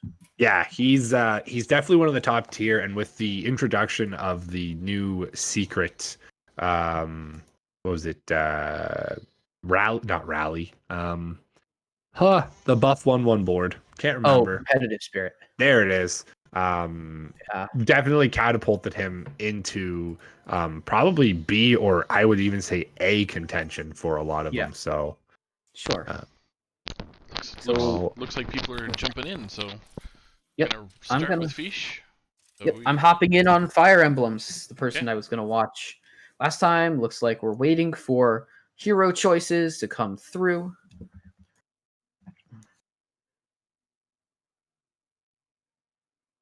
What do we have and what don't we have this game? Can you see things that they have? Can you see what I see? Sure. Because I just have a bug. So okay. No Mechs or Dragons this time around. Fish, you got your wish. Your friend and your teammate Lotus has come through and given you a Reno Jackson game, my friend. Thank you, Lotus Knight. Yeah, I'm still gonna stick with Fire, but I'll hop over to Lotus second. I'm already on him. Don't worry about it, man. I got you. Nice. We'll go. We'll get there after Fire Emblems. Fire Emblems is George the Fallen, and he has picked up the Murloc token. First round going up against Dancing Daryl against Rice Ball. So we get to see a Daryl. That's not a hero I see a whole lot of. Never one I've been great at, but people who are good APM players can be pretty good at Daryl. Daryl is so wow. Okay, sorry. Never mind. My board was something different. We'll get there when we get there. Sure. I got very surprised. I'm sorry. There are 2 Renos this game, just so you know. McMariner has also picked Reno. I see. Not only has McMariner already he already hero powered. Okay. He already has a golden Wrathweaver. Wrathweaver. Okay. So he's going all in on demons. That's a very interesting, especially with Murlocs and Beasts being in this lobby. Poison is very, very easy to roll into this game. Yes. But that is okay. We will see. Fire Emblem's getting a Divine Shield already off onto the token minion, the Murloc Tidecaller. I really love when George does Murlocs, because he can just pick and choose Divine Shields and you poison up those Murlocs, and it is so difficult to beat. Yes. We did see the play of buy buy, sell, play the minion, and then hero power. And once again we saw buy hero power from George. So Fire Emblem's going for a fast start here, looking to deal some early damage. Gonna wait until next turn to level up to 2. Yeah, no. So that's like I don't think there's a better start that Fire Emblems could have had into getting the token on the turn 1, being able to buy hero power, and then just finding so many buffs onto these Murlocs early game, as well as having the Divine Shield, is going to be able to eke out some very, very important early game damage, as you said. Yeah, and I mean we see it pay off right here where most players against that Alakir board is not winning at all. No, Alakir, I would say, is probably the strongest hero in the first 4 turns. I agree. It's between Alakir and I guess Lich King because of his Reborn. Yeah, But even yeah, then- for sure. Even Lich King can miss, though. I mean, Agreed. sometimes even a 1/1 minion on an Alakir board is a 2/2. You know what I mean? It's Yeah. always hitting twice. Yeah. Real quick, just to run down who we have: Fire Emblems on Sure. George, as we see. Steffi on Alakir. Rice Bowls on Daryl. McMarner has Sir Finley. Matt Sunday is the Ticketus. Lotus Knight is Reno. Riots is Patches. And It's Me, Mike V is Cthulhu. This lobby is insane. Yeah, there's all the strong heroes are out here. We're only missing Forest Ward and Omu, and then this would be a party of all the super strong guys. This Lotus is actually going to squeak out. He hasn't used his hero power, I Nope. think. He has not. You are correct. He's actually just found a golden pack leader, Correct. Yeah, he has naturally found that pack leader. which I have never been the biggest fan of going for beasts in the early game. I have fallen into that trap and kind of pay for it before. But so we have obviously we're going to transition to Lotus Knight here in the next couple of turns. Next, I'd like so I'd like to see how he transforms his board. Obviously getting a nice early golden's always good. It can be, but sometimes you can kind of damn yourself, especially if you're discovering on a lower tavern tier, because if you can't find your pairs or even then get triples for them into the later game, a lot of the time you're spending your money rolling when you really want to be buying and finding a direction to go. So yeah, it's definitely not awful, but it can be dangerous not to level and find those 4 or 5 drops, and picking a 3 or a mid-tier 4. It'll be interesting to see where he goes. I mean, at the end of the day, Pirates still are in here, and you could find a Patches and get out of control by goldening a Patches. Yeah, so we've gotten just 5 damage dealt. The big Wrathweaver Ooh, no for perfect McMahon got 1 hit. So 2 minions got 5 damage to Fire Emblems, as we're going to switch over now to Gordon. Yeah, Lotus over here is just taverned up. I believe might be against. No, he's actually against Riot, so not against a teammate.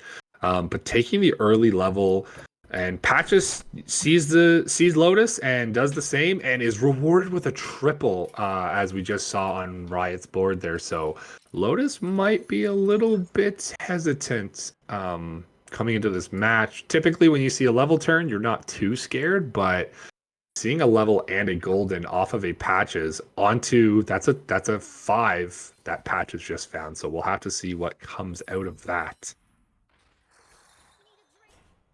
Now let me throw a question at you, Fish. Sure. I am notoriously a terrible Reno player because I hold my hero power way too early.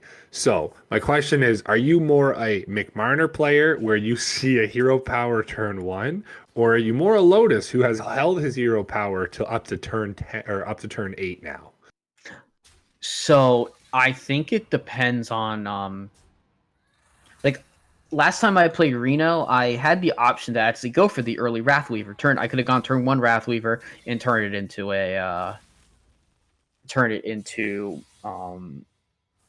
whatever it is. Sorry, my thoughts getting away from me. Turning it into the Golden Wrathweaver. I didn't take it, and I actually did hold on very long time. It ended up paying off where I was able to make a Golden Juggler eventually, but I don't know. I generally like to wait on it. I think like doing it on the Wrathweaver is so risky that if you don't pull the comp off, you kind of wasted the hero power. There is some respects where it doesn't maybe matter too much. Yeah, especially if you're taking too much damage and getting there. Wrathweaver literally deals damage to your champion or to your hero. So being able to have that a little bit of flexibility, but I mean, it could be, it doesn't have to be a Wrathweaver. It could be anything. I typically hold it too long. I don't find that minion that like perfectly fits, and then I just usually lose without using the hero power ever. Oh, okay. I'm just like, I always want them like, no, there's a better minion out there. There's for sure. It's such a fine line. It's interesting because like right here for Lotus, I'm of the same mindset, but like not goldening the champion of Yasharaj, having 2 taunts up, you'd be getting an additional like it's such a difficult decision. Yeah, I don't mind holding off on not using it on the champion of Yasharaj simply because personally I'm not a huge fan of the minion. Yeah. Not only that, we're turn 5, or he's Tavern tier 5 as well. So not expecting to die coming up into Steffi's board here. Most likely going to take a little bit of damage, especially if the Rat Pack does pop. But it's going to be a big chunk. It might be a little too late. That is going to be quite a bit of 14 in this one. 15 damage. Yeah. So, I mean, Lotus is on that clock now. He's got to find that minion he wants to golden and let it rip. And 3 Murlocs. It's... Oh boy. Decisions. I'm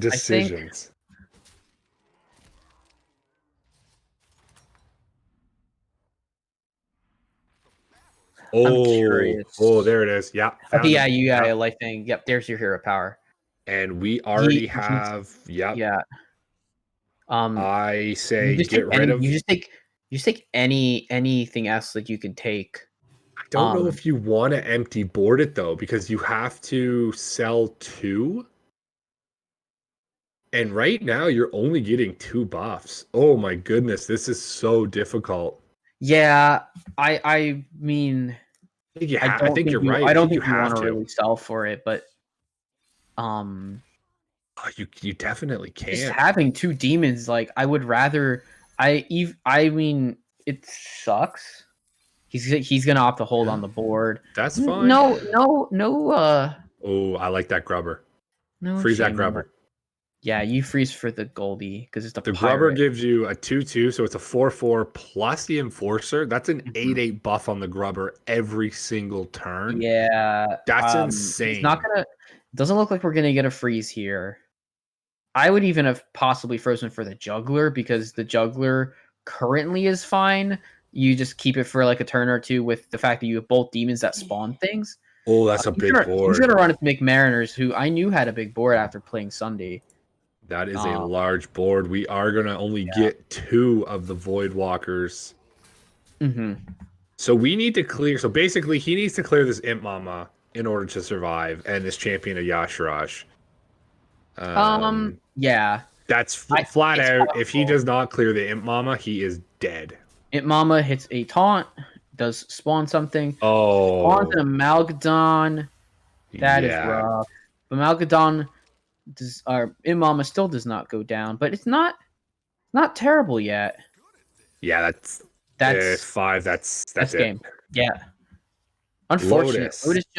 Lotus with a lot of rough plays could have maybe I think maybe had opportunities to play some things better, but I think Light Fang just came 1 turn too late. It's kind of what I was alluding to. It's very similar to how I play Reno. It's just like 1 turn too late. Golden Light Fang is beautiful, But you know what I mean? Might Yeah. have honestly damned himself with tripling a little bit too early. But that is an 8th place exit for Lotus. Yeah. And unfortunate, but it is the way the way of the grounds. So we're on Fish's screen right now. Sure. So- I have Sunday, who's Lotus's teammate. He's sitting at, obviously you can say 15 health. Yep. Um, Who you spectating, Has- Gordon? Sorry. I went to try and spectate somebody, and it jumped me to somebody else. I went to spectate It's Me Mike V, and it jumped, and I went to Itachi, who is not playing in this one. So I will be jumping back onto It's Me Mike V as soon as I stop spectating Itachi. okay. Great job, Itachi, by the way. I saw your board. That looked great. Yeah, my boy Tachi. All right. So All right. Fish, go ahead, man. All right. Oh, see, the thing with birds, and I think I would like bird. I'm not a big fan of bird right now because I know if I have I know I'm going to take bird seeing multiple things, and I'm going to always lose that 50-50. All right. So also going against Daryl, this is pretty close, honestly. Not a bird gamer, Fish? What? Not a big bird gamer. Oh, Fish. I don't run a lot of Death Rattle Beast comps. You're stabbing me in the heart I and play- ripping it out. I play elementals a lot. Bird Elementals is love and bird is life. I mean, You bird take is- it back. Did you guys know that bird is the word? Bird Yeah, is the word. bird Saku. is the word. How yeah. dare you, Fish? Haven't you heard about the word?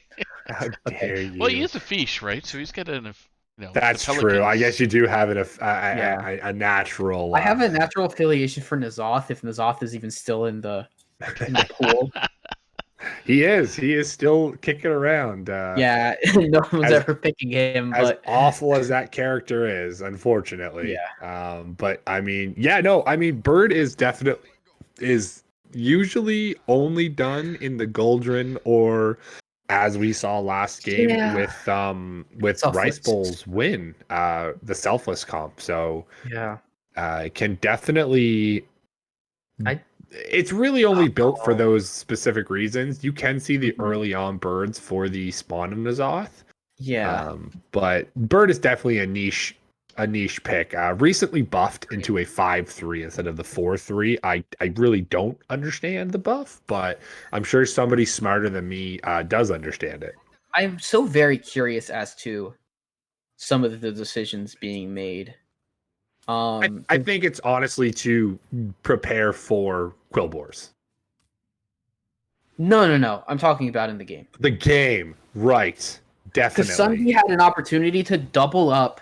He had a couple opportunities that could have helped his board quite a lot. Where he had a potential to get a second Wildfire Ellie, and even Prior had a chance to just get some nice board optimizations, and instead is gonna end up in a place where he's almost actually out, but not quite out. That's not quite enough. Oh, it is. It's exact. That is. Yeah, we actually see That's two. something. I have to go up against Steffi's Alec here. I'll switch over to watching Steffi. I very- also got knocked out there. Your person? Yeah, I was spectating It's Me Mike V, who also got knocked out, but I am jumping in and on Rice Bowl. So we did see Sunday and It's Me Mike V being knocked out, so tying for the 7th and 6th position. Rice Bowl currently on Dancing Daryl and putting his dancing shoes on, throwing those top hats left, right, and center, gets the Little Rag and a Tavern Tempest, which is huge buffs. That is going to be coming out very soon.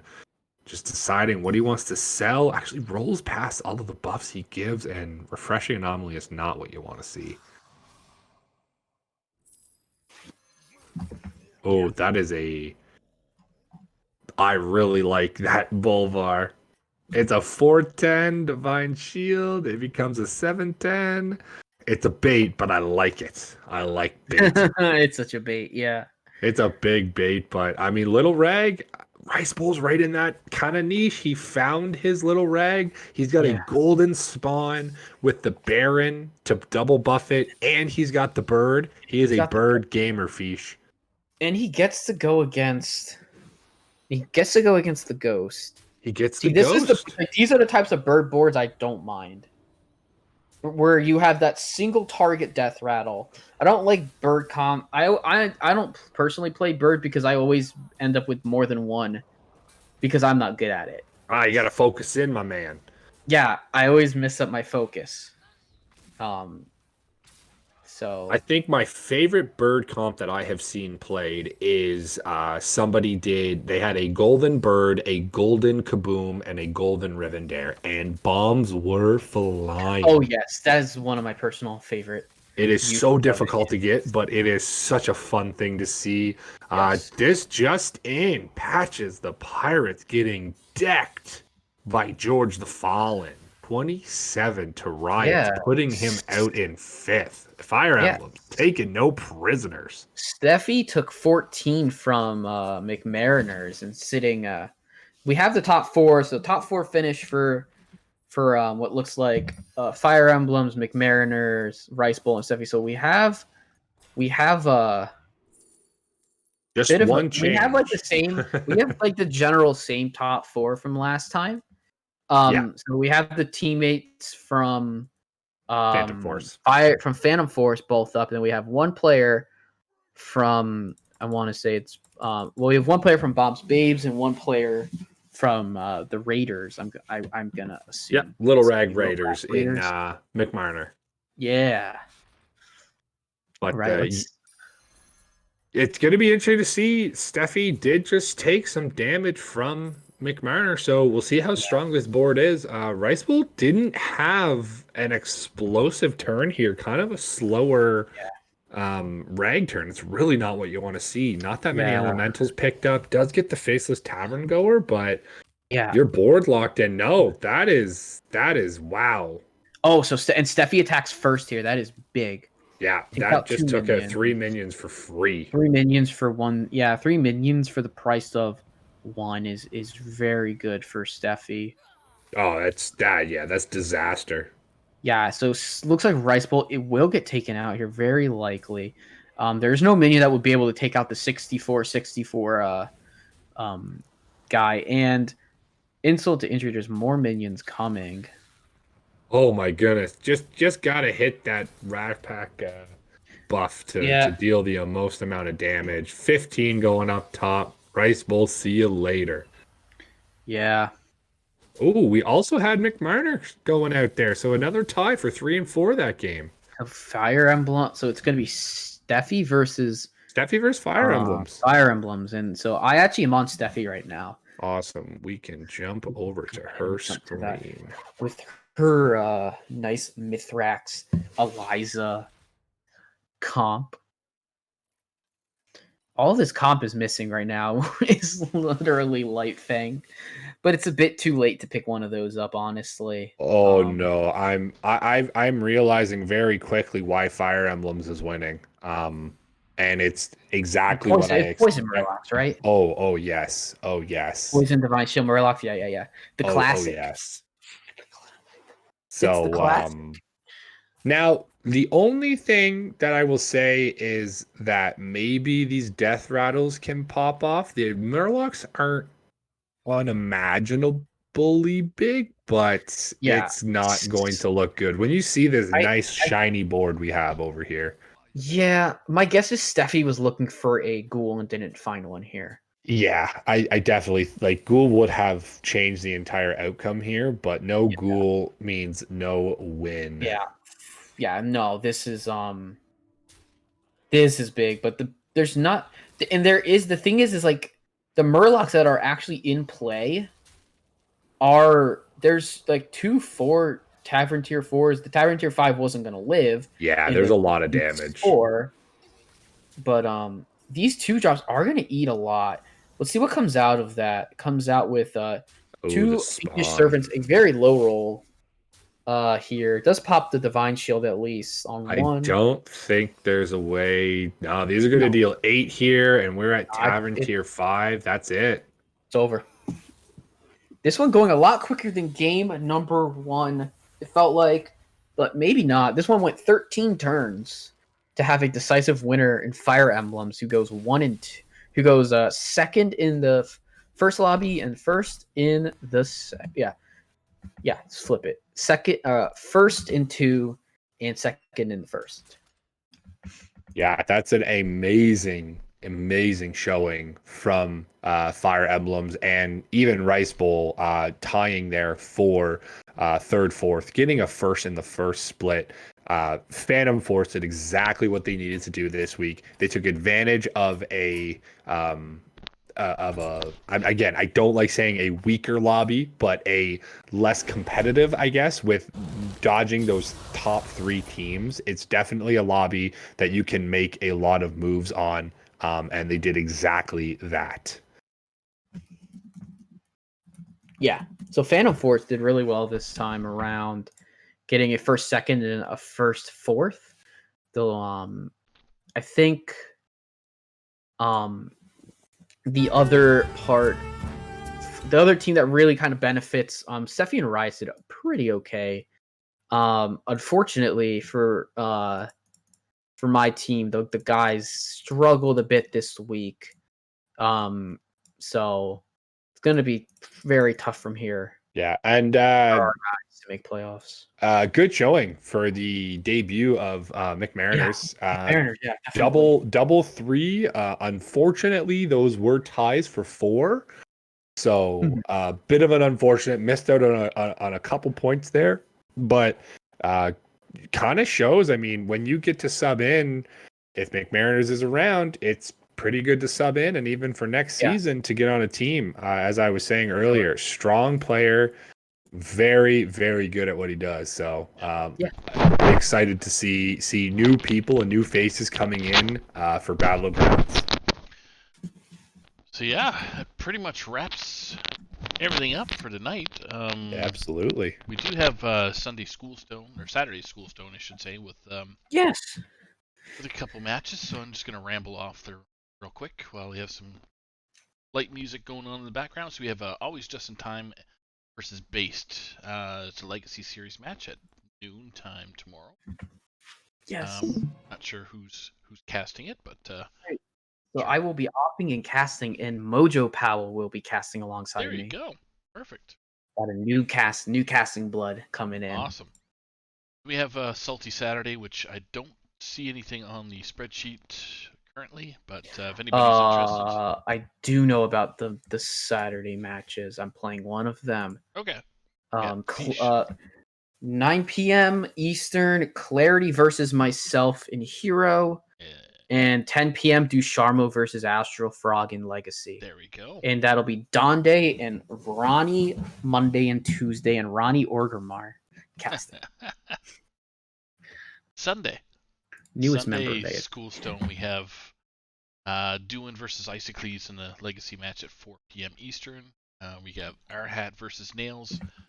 Will it be Nails' third victory over Arhat? You'll have to tune in at 5 p.m. Eastern. Pro Series.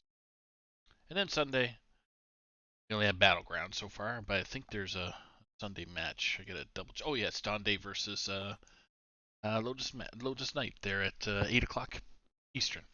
So casting, not sure just yet. I think my Anodon's gonna be jumping in there, and another caster. So Jailstorm could be somebody else. Busy weekend. Ready to rock and roll. So I want to thank you. Yeah, we're back, right? Yep. Week 1, we're back in the books. Friday night fights done, but we got a weekend of wild fun. THL's back, baby, and better than ever. So thank you to all the players tonight for jumping on stream. Thanks to our lovely casters here, Dr. Fish. Happy birthday, brother. Thank you, brother. And my man, the Haligonian Gordon. Hey, yo, Haligonios. So if you guys want to wave to the fans there, our 13 viewers at this current time. I am definitely waving. Have a great night. Have a great weekend. Be safe out there. Love y'all. See ya. See ya.